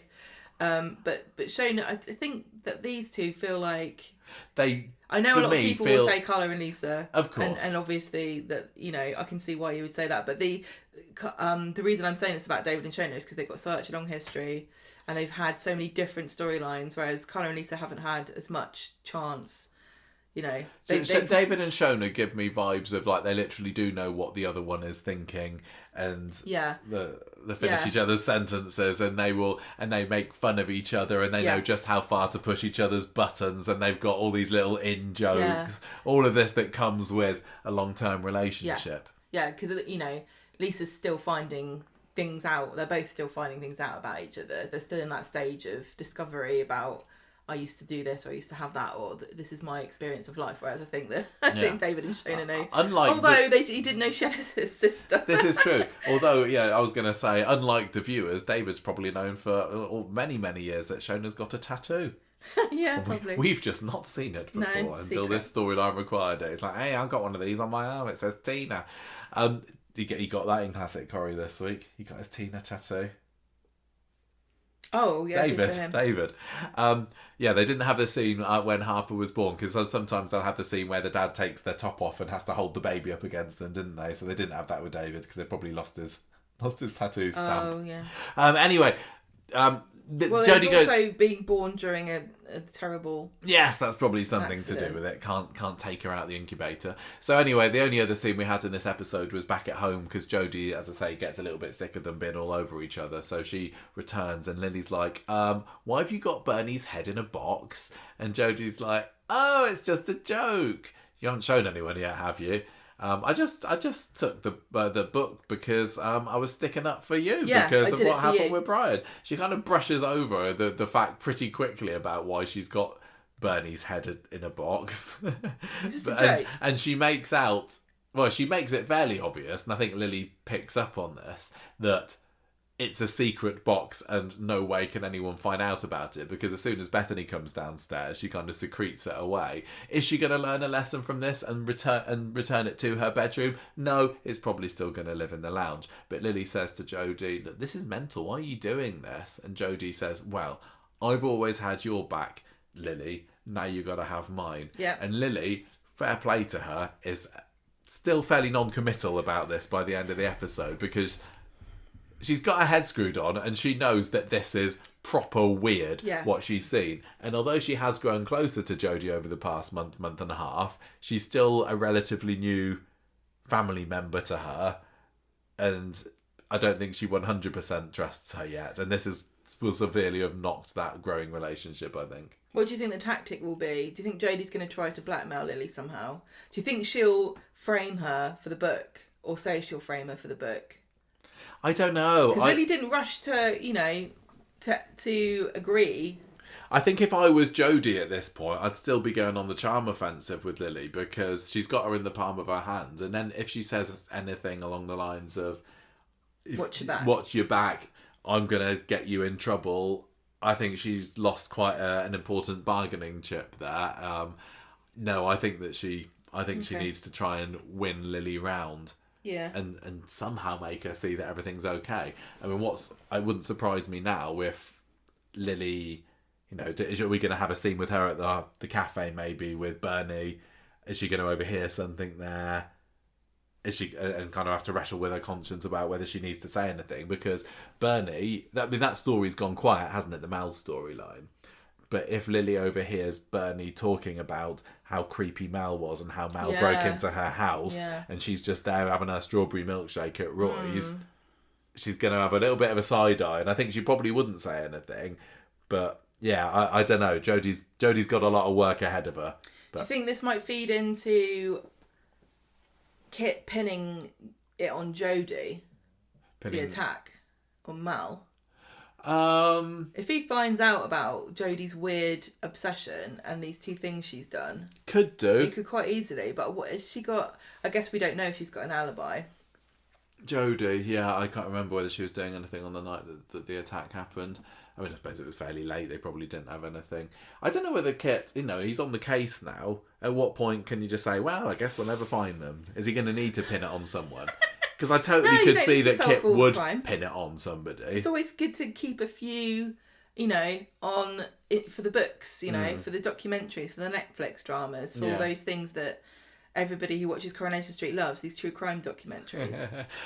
So how are you feeling in general about Jodie at the moment? Are you enjoying her mystery, or do you think it's been strung out a little bit? I'm still enjoying it. I really am not quite sure what she's up to, and the dad thing is still interesting, and what other things are these trinkets? Yeah, I mean, what do they represent? What else has she done? I'm much more interested in the box side of Jodie than the Jodie, than the trying to take over Shona's life and jump into bed with David. That doesn't particularly interest me, and it worries me. It worries me a little bit because I think that no one's safe on Coronation Street. I mean, look at what happened with Becky and Lisa. Well, yeah, exactly. And, maybe even back in the day, Jim was a bit unfaithful. We still haven't found out that yet, have we? But, what do you mean? What? It's a joke. Oh, good. I thought you'd forgotten. But I don't need this to seriously rock David and Shona. So I just kind of want it to get out of the way. It's a bit like the Abby and Carl affair. Just rip off that plaster, get on with it. We know where it's going. In bed. And let's have David resist, please. Yeah. But yeah, I am super, super intrigued about this box. I think that's a really good mystery they got going on there, because I haven't got a clue. I have not got a clue what all that other stuff is. And I do see why she would have taken Brian's book, but I don't get why she's got Bernie's face. Really what was that about? I do not know. How does being a pathological liar manifest in taking a snipping, cutting of somebody's wedding photo? What is she doing? Why does she care? Right, okay, let's move on. Speaking of George and Christina, the morning suit storyline. Yes, on Monday, Christina is getting another client on the phone, very excited, and George is worried because even though they're still getting business, they're being hammered with 1-star reviews online and their rating has plummeted overnight. He thinks they might all be Annie, trying to sabotage them. Yeah. On Tuesday, Christina comes into work and George is just being very depressive, sitting in the parlour with a towel over his head, listening to sad music. And she says, look, get yourself out of your funk. I've reported Annie for defamation. And so the policemen come in to knock on the door and come in. And she says, oh, here they are. They must be here to to sort out this, defamation case that I've just brought. But actually, no, they're there to take George down to the station about fraud. So later on we see him in the pub and he is miserable because he's been accused of fraud by abuse of position, which I've never heard of before. But Glenda and Christina, I think, are all there and they're supporting him going, we're going to fight it. You didn't do it, etc., etc. The story kind of at this point twists on to becoming a bit more of the Theo and Todd story, doesn't it? But I've merged them together for ease of discussion's sake. Yeah. Okay. So we're going into Todd and Theo. Because he works there and he's in some of these scenes. Yeah. Exactly. Thursday, I just found that the George story, I don't know, it didn't feel like it moved particularly forward. It was just a bit of him being miserable and getting drunk, wasn't it? Week. Okay. So we don't see Todd and Theo until Thursday. No. And this is when everybody writes on Twitter that they don't want to see the story anymore. But tough because it's happening. Because it's Theo's birthday tomorrow. And Coronation Street, have they slipped into their bad old ways? Yes, they have. Because obviously Thursday... was it me on Twitter? Did I say on Twitter last weekend that why... Because Mary going to the Brits, that was it, wasn't it? Yeah. Mary said on Friday, I'm going to the Brits tomorrow. And I was like, oh, well, clearly she means Monday. Because on Friday, tomorrow means Monday. But now we've got Thursday, tomorrow means Monday. It's like, just say Monday. I don't get it. And between Friday and Monday's episode, they did acknowledge that there were days. There was a weekend, wasn't there? Because Mary, by Monday's episode, had been to the Brits. Yeah. And time had passed. It is possible. It just... I didn't mean to open a can of worms here. I just want to know why they do it. Why do they have to make out that every day follows the next? I've got nothing new to say about this, and I've said it a million times before. I'm going to move on, Gemma. Yes. Sorry. So, it's Theo's birthday tomorrow, but assuming it's going to be on Monday, because I don't know how far in advance they knew they weren't going to have a Friday episode. They would have had to have known. 100% have known. Yeah. So, why make... Was Theo's birthday established in canon, and was it really important that he had to be celebrated on the day that it was supposed to be? I don't know. I can't remember whether he was Why in did it they this have time to say year? It was tomorrow? Anyway, when they knew there wasn't going to be an episode. I mean, I suppose for the storyline purposes, there was a lot of Todd on Thursday's episode going, I need to get a present, their time is pressing, and if it had been, well, I got 3 days, it probably would have not been so bad. I guess so. They could have still done it. Mm-hmm. Unless we're not going to see, unless you're slandering them here, and we're actually not going to see. So Monday's going to come around, and Theo's going to go, oh, I really love that birthday I had on Friday, cocker. Yeah. So yeah, Theo's birthday tomorrow, and Todd's like, I haven't got you anything. Can I please have some more allowance? I haven't got enough money. And Theo's like, oh, how pathetic, and well, I'll give you... Oh, you want me to give you some money for my own birthday present? Yeah, he's such a dick. I know. Go on then. Yeah, okay. Just enough little small digs to get Todd's feeling. No matter what Todd does, it's wrong. Yeah. So he agrees to give him £200, but he reminds him that this also has to pay for his birthday meal. And he says, the only reason I'm doing this is because I'm helping you with your finances. And Todd says, can we have the joint account that you mentioned? And he's like, no, you need to make sure you can sort of hold your money. And Todd must have so much money in his bank account now. Unless do you think Theo might be stealing it? Because I'm not entirely sure that he went to see his mum. I think he's got another boyfriend somewhere. That would be a nice little twist. That wouldn't surprise me. But then, I don't know. I think we might see a bit more of Theo's guilt if that was the case. And I know that he ended up in bed with that Pete that one time. But guilt really does define him as a character. And I don't know. I don't think so. I don't think that's the case. I'm looking. Speaking of his birthday, though, I am looking forward to Monday's episode because if they, I'm a very horrible person that enjoys seeing the scenes of torment for Todd, and it wouldn't surprise me if there is something horrific that happens to poor Todd on. Oh, the birthday's not going to go well for Theo's Todd. birthday. Is he going to end up with a birthday cake on his head? Yeah, probably. Or something. So Theo Theo spots Billy's cufflinks on the side and says, "Oh, are you building a shrine to him now?" And Todd puts the box away reluctantly.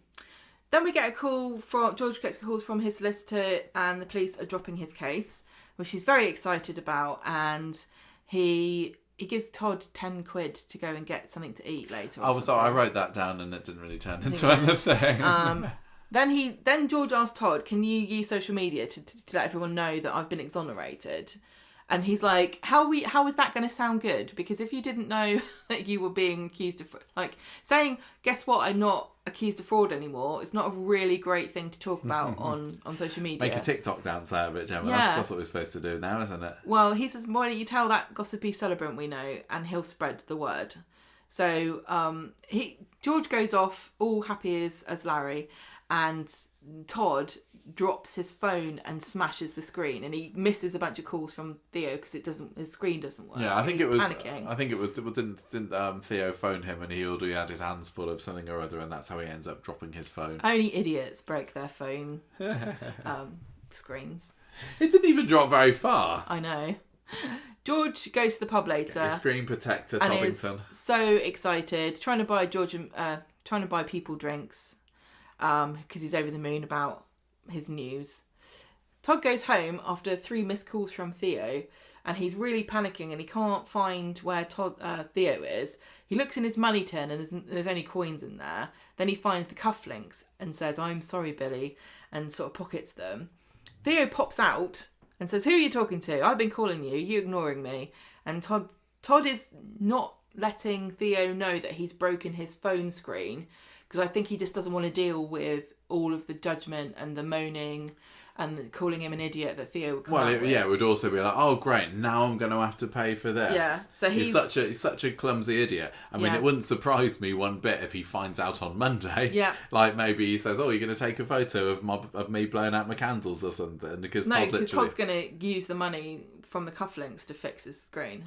Did he do that by the end of the episode? I don't think he has done, but he will do. Well, what did he get for them? £75, I think. £70. Is that enough? No. Maybe for an Android phone like Todd's. Yeah, my phone is still broken from when we went on that charity walk in July. It's a nice remembrance, isn't it? Well, I cannot afford to fix it, so it's going to have to stay that way. Well, I hope you're not going to be selling my cufflinks. I don't think I'd get 70 quid for them, although I would be down. You'd be down to bargain Anza by now. George is pretty worse for wear. He's totally bladdered.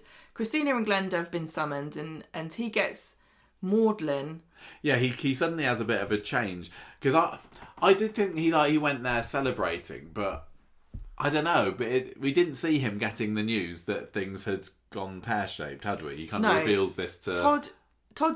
He shows up later and gives Todd a letter because Annie is still taking him to court. And Todd's like, "Don't worry, I'll promise I'll work around the clock so you can concentrate on the court stuff." And then George is like, "No, there's no point. This business is down the drain. I've lost everything my dad worked for." Yeah, and then he apologises to his dad. His photoshopped dad, yeah, with Archie in that picture. It was a bit tragic, but yeah, I found that Thursday's episode just was a bit round in circles for George. I'm gonna say, although I it's always a pleasure to see him and Christina, so I think that's probably what kept me going through this story this week. And quite excited about what may be happening with Todd and Theo next week. Mama in the Slammer is next. Nice to see those back again. Again, we're still in pre-Christmas filming this week, aren't we? Because Farrell Hegarty disappears off to Australia for weeks over the festive period, so this is still quite a way back that this stuff was all filmed. And we just got to see a little scene with them on Monday where they're making bracelets together when big old mean Paula comes in, nicks a bracelet and then tips beads all over the floor before leaving, because Lou threatens to smash her face in. But in Tuesday it turns out that it is Lou whose face has been smashed in. Debbie finds her in her bed, blood all over the place, looking pretty horrific, and she says, "Look, please Debbie, just don't tell the wardens." But Debbie by this point has already called them, and then when the warden comes along, Debbie says, "Oh, sorry, I just thought I was having a bit of a funny turn, but I'm okay now." And the woman's like, "We're not here for your personal butler, love," or whatever she said. She should have made a bit of a hotel joke there, like, not room service, love. But it's all comes, there's a reason for it later. Lou gets a village? Lou gets a whole village. Visit. That's the word I'm looking for. Lou gets a visit from Sally and the Brody bunch later. So you got Brody, you got Shanice, you got Joni. They're all there. And this is the first time that they've had a scene since, July, August, whenever it was that Lou got sent down, isn't it? Because I thought that she had a scene with Sally saying, look, I don't want them to remember me like this. I don't want them to think of me as being a prison mum. Yeah. But never visit me again. Now clearly that Lou is back on the cobbles again for however long, I don't know. I guess she's happy to see her kids again. Weird. Why would they bother visiting, Michael? Why would you want to see your children? Who knows? Yeah, exactly. It doesn't make sense. Anyway, she puts these bruises and bloodied bits on her face down to walking into a door, but Brody is clearly not taken in by this. And even Sally says to Lou when she gets her on her own a little bit later, like, come on, he's not dumb. He knows that something's gonna happen here. She's like, was this really rough yoga? Because, I started that. Then you got on a separate table, you got Debbie and Carl having a chat together, haven't you? And she's saying, I'm doing fine, I made some pals. Carl straight dives in there with, need more money. Debbie, paid off my credit card debts, but I'm desperate. I need more. Come on, hand it over. And she's, poor Debbie. She's just like, oh yeah, I suppose I could get, what's it called? A direct debit. Sally, on the scene before, it looked like Sally had spotted something on Lou's table, hadn't it? Did anybody else notice this? But I can't quite figure out. She was just seeing that Carl was visiting Debbie. Yeah, I think maybe it was just that. Me. But she gets a big old ears waggling, does Sally, and she's heard that Carl has been asking her for money, and she comes over and says, Carl buggers off at this point. This is the bit where Carl doesn't accept Debbie's hug. He wants to hug was him. The tragedy of the week. Yeah, this was anything that could have happened to Harper pales in comparison to Debbie opening her arms up for a hug from Carl and him just swanning back and Debbie's reaction of just like, rejection. Okay, then. God, I want to hug her. Then. I know that was horrible. Heartbreaking. Yeah. So Sally comes over and the first time I think she wants to talk to her when Carl's there and Debbie sends her away, but she comes back later and says, what's going on? Is Carl asking you for money? He's tricking you. What on earth are you doing? And Debbie's like, there's none of your business. Wouldn't you do the same for Rosie and Sophie? And she starts getting really quite upset with Sally and says, look, you don't know what I'm going through. Stick your little beak out. And I think there was also a scene that I missed earlier where Sally's telling Debbie that Lou clearly got beaten up by somebody here and the guards need to find that out. And Debbie's like, no, you've not seen bad girls. We don't rat on each other here. Sally should know, having been behind bars herself. Yeah. But anyway, so Sally leaves the prison, suspicious of Carl and a little bit worried for Lou. So she gets on the blower to Ronnie and then meets him in the pub later. And he says, she's like, Carl is still pumping your wife for money. We need to do something about it. And Carl at this point chooses to swagger into the pub and Ronnie pounces on him, and this is when all the Bailey boys kind of get in a line against him. And Ryan's there and he has to hold Ronnie back, and then Ed squares up to him. I really, really loved Ed this week. They gave him some great material. Ben there, exactly. Who did you like, sorry? Ed. He didn't have lots to do. Yeah. And he never has anything to do, does he? But the few moments that Ed was in it this week, I really, really enjoyed him. I really thought he was great this week. But anyway, Ben tells Carl to sling his hook. Meanwhile, poor old Debbie's having another stroke, isn't she? A little mini TIA. Yeah. She's, again, stupid sound effects as she's looking in the mirror and the picture goes all blurry, and it takes me out. It doesn't make me feel, this is shocking. If you remember when Ken had his stroke, and that literally came out of nowhere. Nobody knew that Ken was going to have a stroke, and there was a storyline that Kate Oates had kept secret. And he's just there, and then he just collapses, and we're like, oh my gosh, Ken's having a stroke. And they didn't need any silly sound effects. They didn't need any stupid wibbly wobbly camera. They just had Bill Roche doing some pretty good collapsing and stroke acting. And this was the emotion of it for me was lessened by just going, come on, it's not. Corey's just going to. They don't care what you think. They do not care what I'm thinking about this. But poor old Debbie. To me, it works, and I know that you don't like it, but it's now established And if they stopped doing it just wouldn't work. I think the thing about it, Michael, is that they've only got 22 minutes a day, and if you hear that music and you see the effect, you know something's happening. Whereas they had more time to establish what was going on with Ken, and you could work out. It's shorthand is what it is. I just think it could have worked exactly the same way if she'd just collapsed. But I suppose it's also not as shocking for Debbie because she seems to be having them worryingly frequently at the moment. And this whole what the problem was at the end of the episode is she's banging on the door calling for the officer, but because of her crying wolf earlier, she's not believed. But it's so sad. It is sad, but then that turns into nothing. No, I know. I was really worried about, you really need immediate medical attention if you have something like that happen to you. But clearly she got it. Like she did, yeah. It was a cliffhanger, like, oh, is Debbie going to be found? Is it going to be too late? Is she going to be left alone in her cell for hours and then it makes things worse? No, all we find out on Wednesday is she was found, she went to hospital, and actually she's on her way back now. It was kind of nothing. And literally by the second scene of this story on Wednesday, she's, just back in her bed, happy as Larry. She can't drive. Huh? She can't drive. Can't drive for a little bit longer, can she? No, sadly not. In the prison Grand Prix.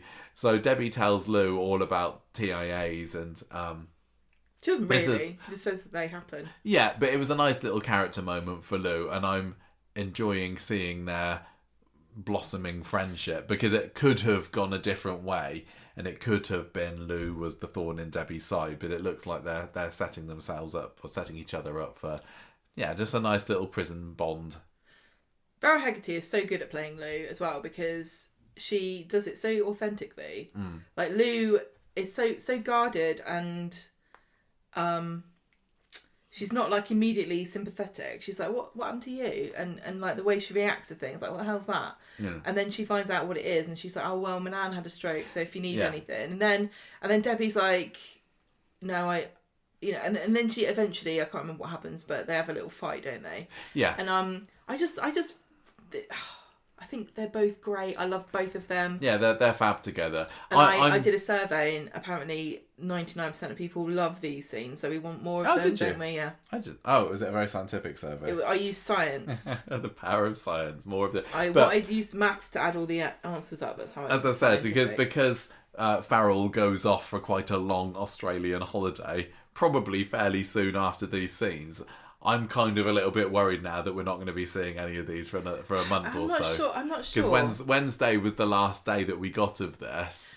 See, yeah, I mean, is it possible that Debbie gets a medical discharge and then we don't see Lou again? We can't talk too much about what happens extraneously. I'm surprised you brought up that she had a holiday because you're always so against spoilers, but I guess it's just we're just theorising here.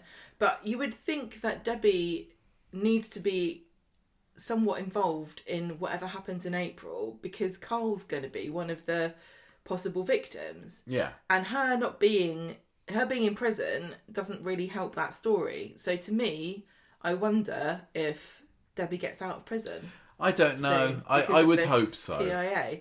But equally, this is such an interesting topic, and the story could go ahead without Debbie. It could do, but that makes me think that Carl's not going to leave. Yeah, I think he's maybe not going to leave until she's out. You're right. But it is really interesting because if she gets out because she's had a TIA, then what will Summer say? Because Summer was mad about it already. Yeah. And we love Debbie. She's a great character. She didn't commit the crime that she's in prison for, so it's easy to feel sympathy for her. But how sympathetic would you be if somebody murdered your dad and then got let out because they had a stroke? Yeah. You'd be like, no, you can stay in there and suffer. Have a stroke behind. Yeah, have a stroke behind locked bars. Doors. Thank you very much. Yeah, I mean, eventually it will come out that what Carl did, wouldn't it? And because Summer's not going to be mad at But Debbie then is forever. that going to affect, Debbie's going to be... I just don't think... I think Carl's safe. I don't think he's going to... I think his story continues after April. It's almost... At the moment, he seems to be the character that's building up the biggest selection of characters who might bump him off. Yeah. But that could be, a bit of a red herring, couldn't it? Like, it's going to be Carl, but no, it's not. And equally, Ben's not going to kill him. They're not going to turn Ben into a murderer. They're not going to turn Ronnie into a murderer. They're certainly not going to turn Ed into a murderer. A lot of the people who want to kill Carl, I don't believe they're going to turn into murderers. A bunch of pussies. I just don't think they would want to have that on a character's Here's my prediction. You ready? Yeah. I think that either Carl will die or he won't. Wow. That's what I've thought about. I thought about it, and that's what I think. You know these things. Mm-hmm. I mean, we're going to see more of the Ben and Eva and Maggie stuff this month, aren't we? Because then the new cover stars for March on ITVX. Yep. So, there's good luck. Yeah, more to come there, but maybe that's going to be the Jim story, I suppose.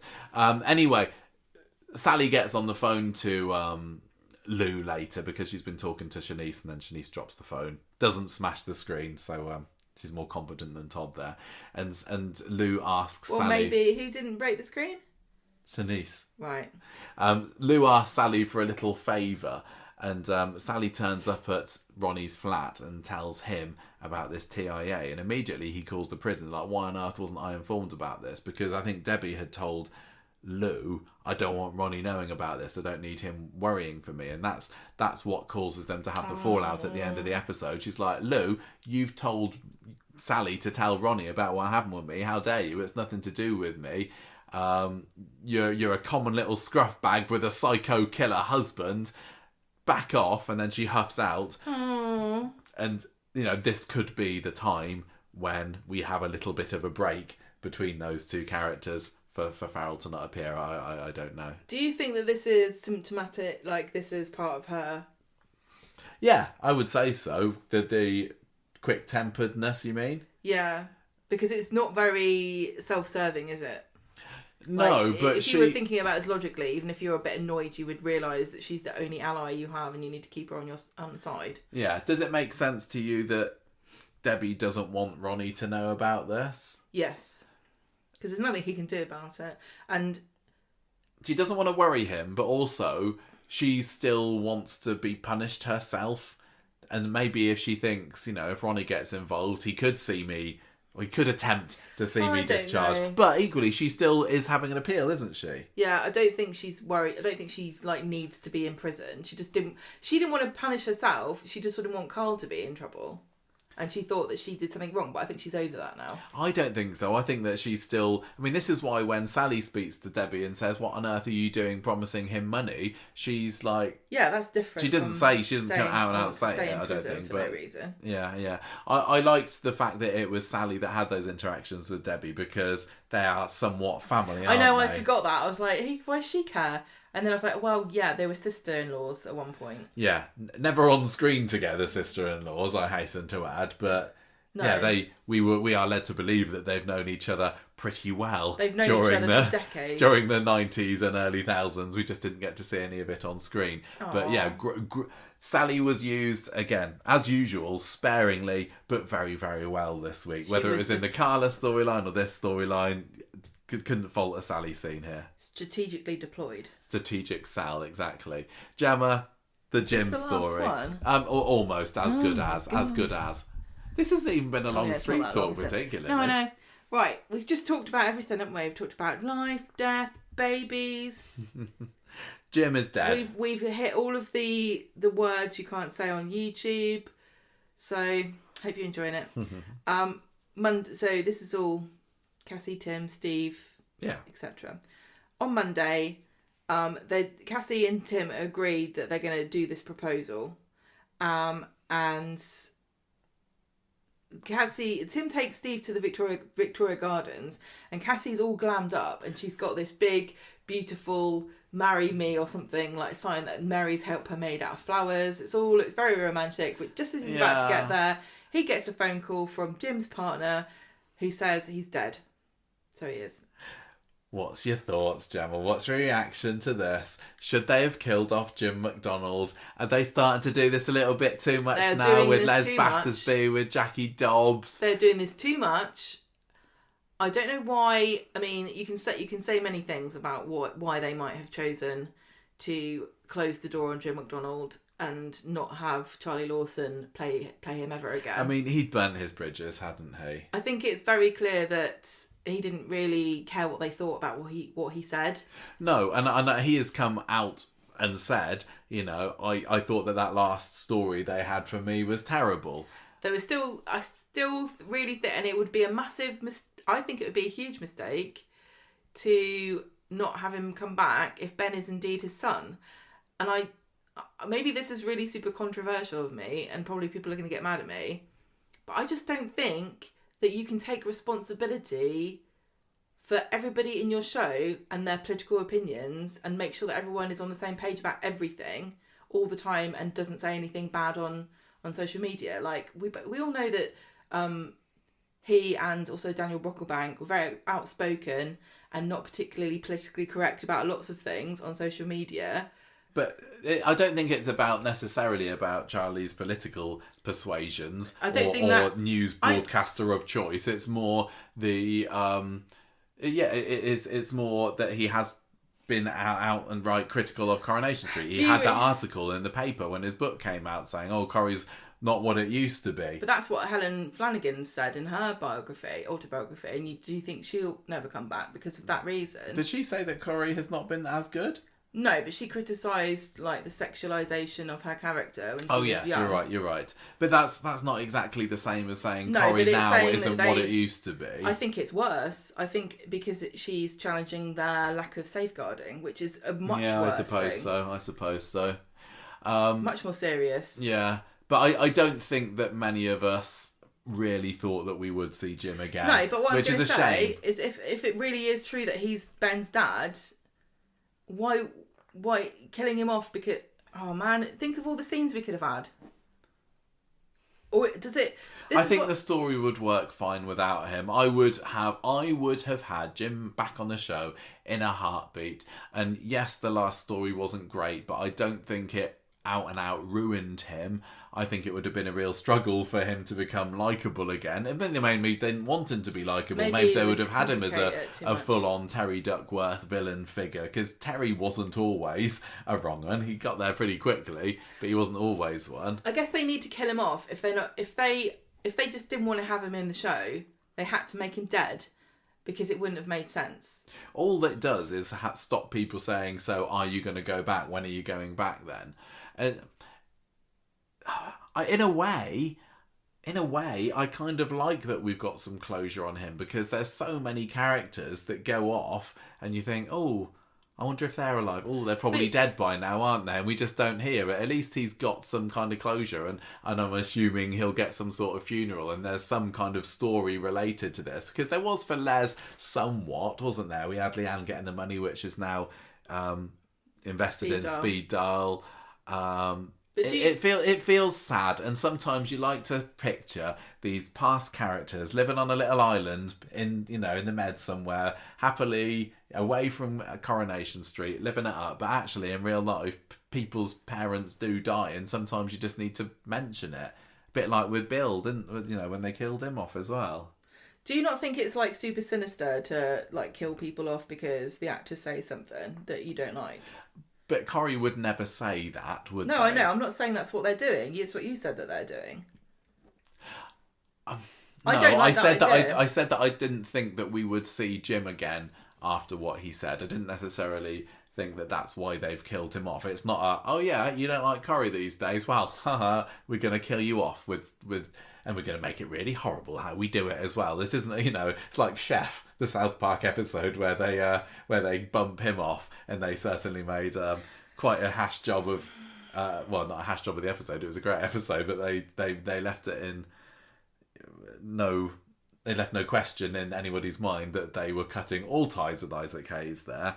And then it came out that he was that he'd been manipulated all along, exactly. Abused. So that made them look dumb, didn't it? But they haven't done that, and I trust that there can be a, if it's a launch pad for a story, okay, and if they're going to go down the route, which they are, aren't they, of Jim being Ben's dad, then yes, the retcon police aren't going to like it, and I am a fully paid up member of that constabulary, actually.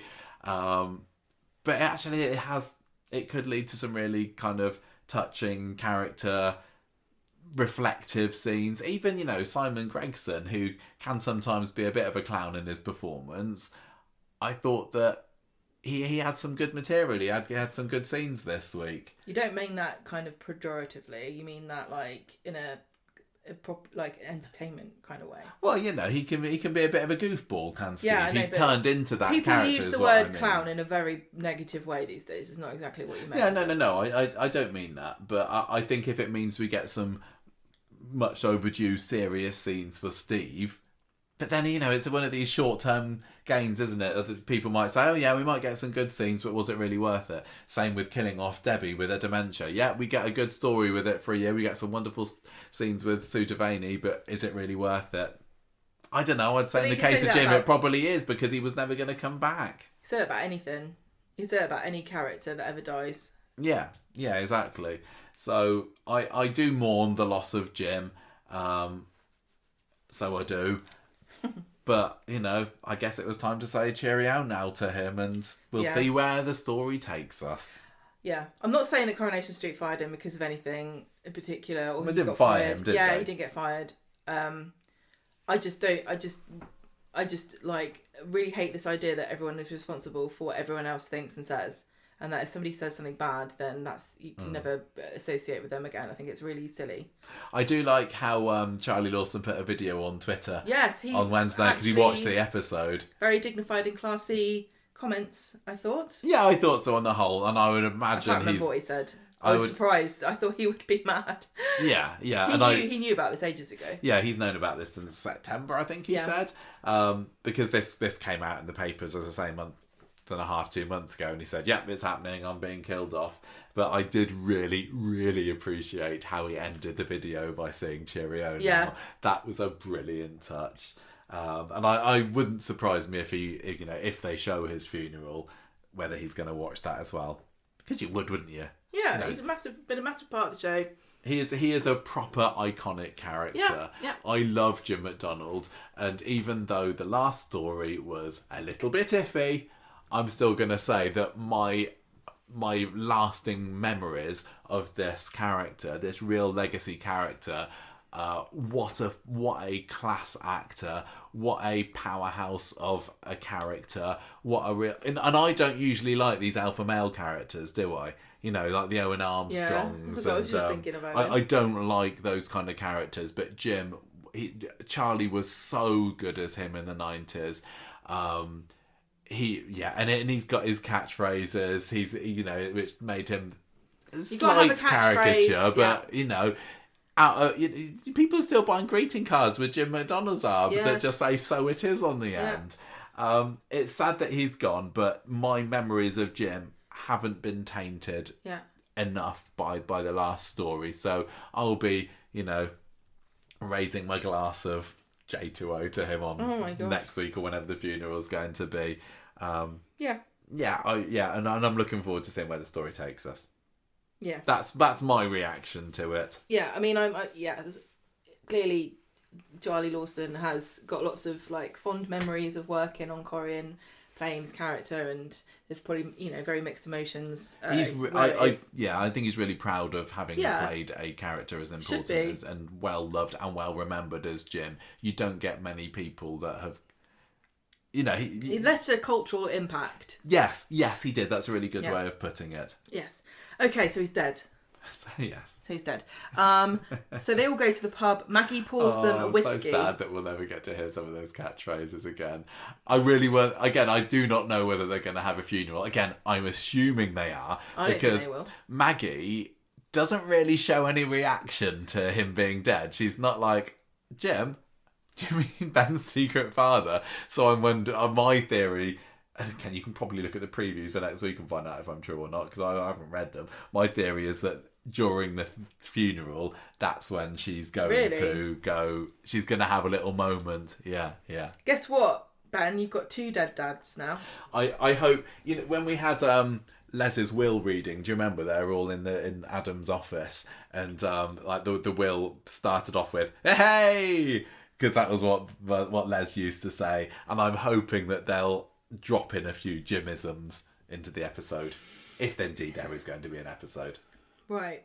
So I mean, this has been really sidetracked, but that's fine. Fine. Maggie's got complete poker face here because she obviously knows who this man is that's died. Theoretically, If yes. she is indeed, if she did indeed have his baby. So Steve is very upset and trying to cope with the fact that he never went to go and see his dad.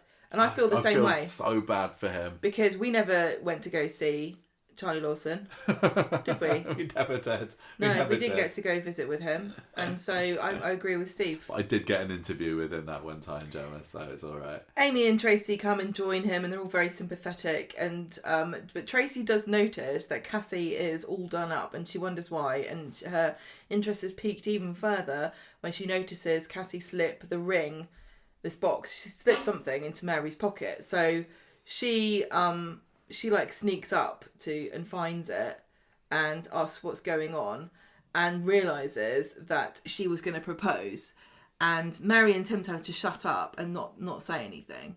Yeah, they don't risk spoiling it for Cassie, whereas there's the moment that she can still propose again. She doesn't want to. They don't give the game away to Steve. Because Cassie doesn't know that Tracy knows, does she? Just Mary and Tim know. She finds out, not on Wednesday at least. No, this is still Monday. At this moment, only Mary, Tim and Tracy know that Tracy's got the ring, that found the ring. And yes. Yeah. Yes. So Steve is telling Ben and Tim what happened. It was pneumonia and he's getting a bit drunk. And so Ben tries to get him to leave. And then this is when they make a joke about the Dead Dad Society. And Steve is not happy about this, doesn't think it's funny. And then moans about all the things that Jim did wrong. He's really gutted. He never got to say goodbye. It must be really hard to not have closure too with this really polarized, it wasn't like he's a really great dad.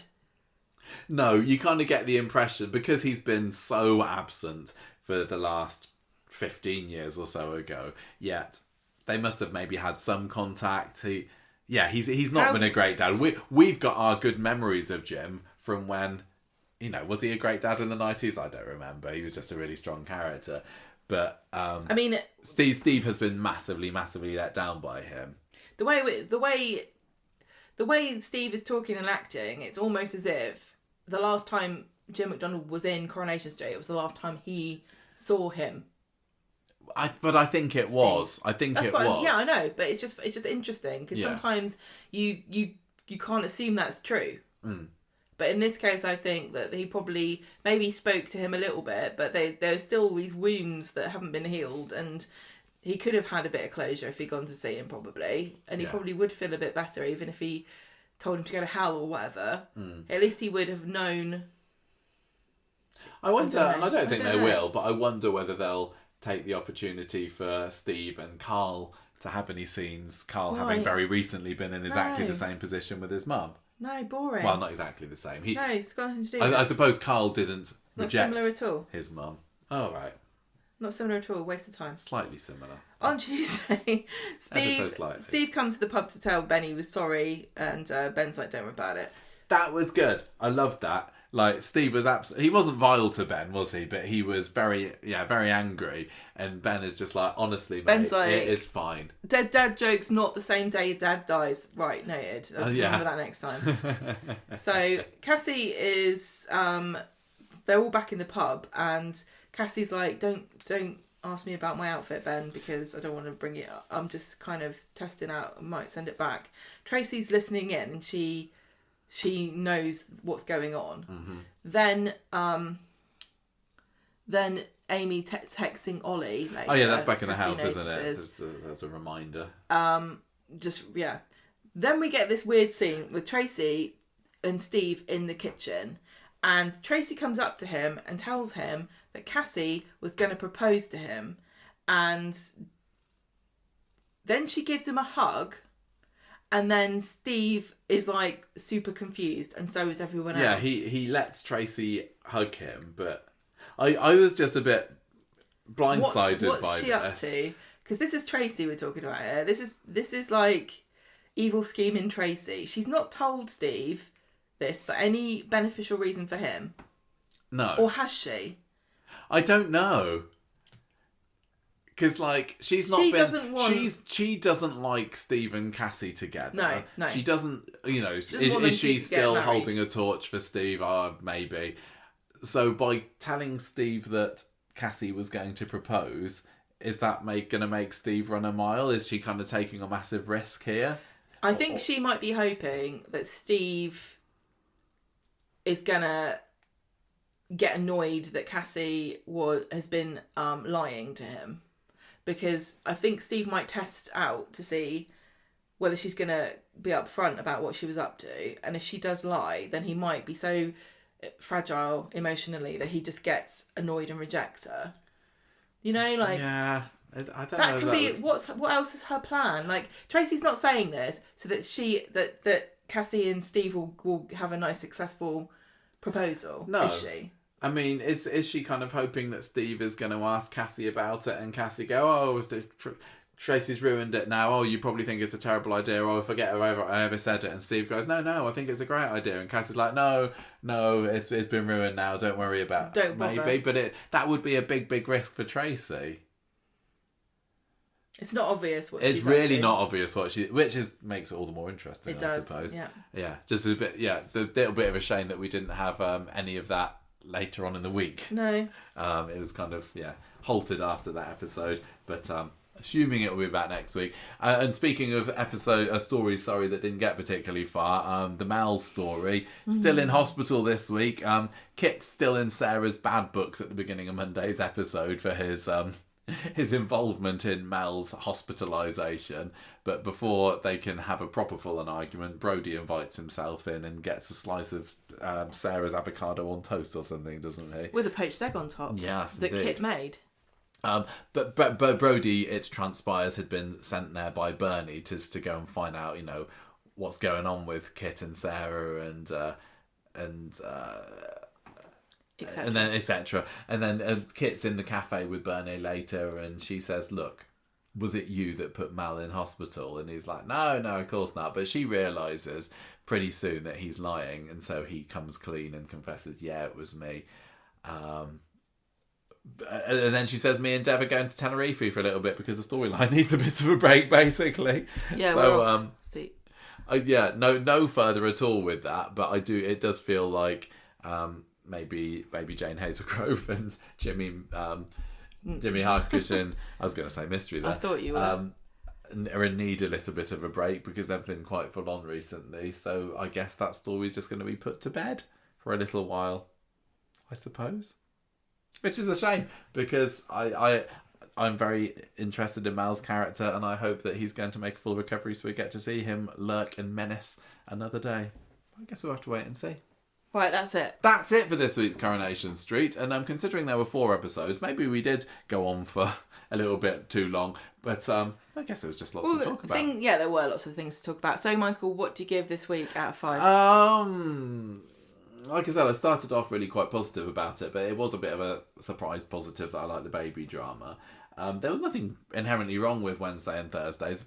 Apart from Thursdays was just a little bit tready watery. It's difficult to know if to give it a 3.5 or a 4. Yeah, that's kind of where I'm going. That's what I always end up going to. I'm going to give it 4 pies in the post, I think, out of 5. I'm going to say a 4 this week. Cheese and onion pies directly into Dr. Harper's mouth hole. Character of the week for me. There was some really, really strong performances. I mean, I could go with David. I could go Shona. I really enjoyed Carla this week, just with her and the baby. Debbie's always a good. Lou. This was a proper week of decent characters that I cared a lot about and what was going on with them. Christina, George, Steve was great this week. Ben, I love him. I think I'm gonna go Carla this week. Oh. I think I am. I think she's going to be my character of the week just because I loved seeing the range of emotions and her developing feelings towards this little bundle of joy that appeared on their doorstep. Aww. I'm going to go for her. But honestly, could have been so many. Sally, good week. I'm going to give this week 4. I told you to write something down and you didn't, did you? I did. I wrote down everything you told me. I can't remember. It was a score I was going to give it and I can't remember what it is. Whippets and a flat cap you can score it out of. Whippets in a flat white. What? That's Manchester for you. I'm going to give it 4 of those. And I'm going to give the character of the week to Connie. She's Connie? so cute. Yes! I'm sorry, I but can't believe it. Yeah, she was very cute. I was very pleasantly surprised, like I said. I mean, Carla definitely is also a very good candidate. Oh, well, thank you. But I didn't want to copy you. That's right, you can if you I want already to. thought of Connie. If you want. Anyway, that is it for this week's Street Talk. We'll be back next week for more of that.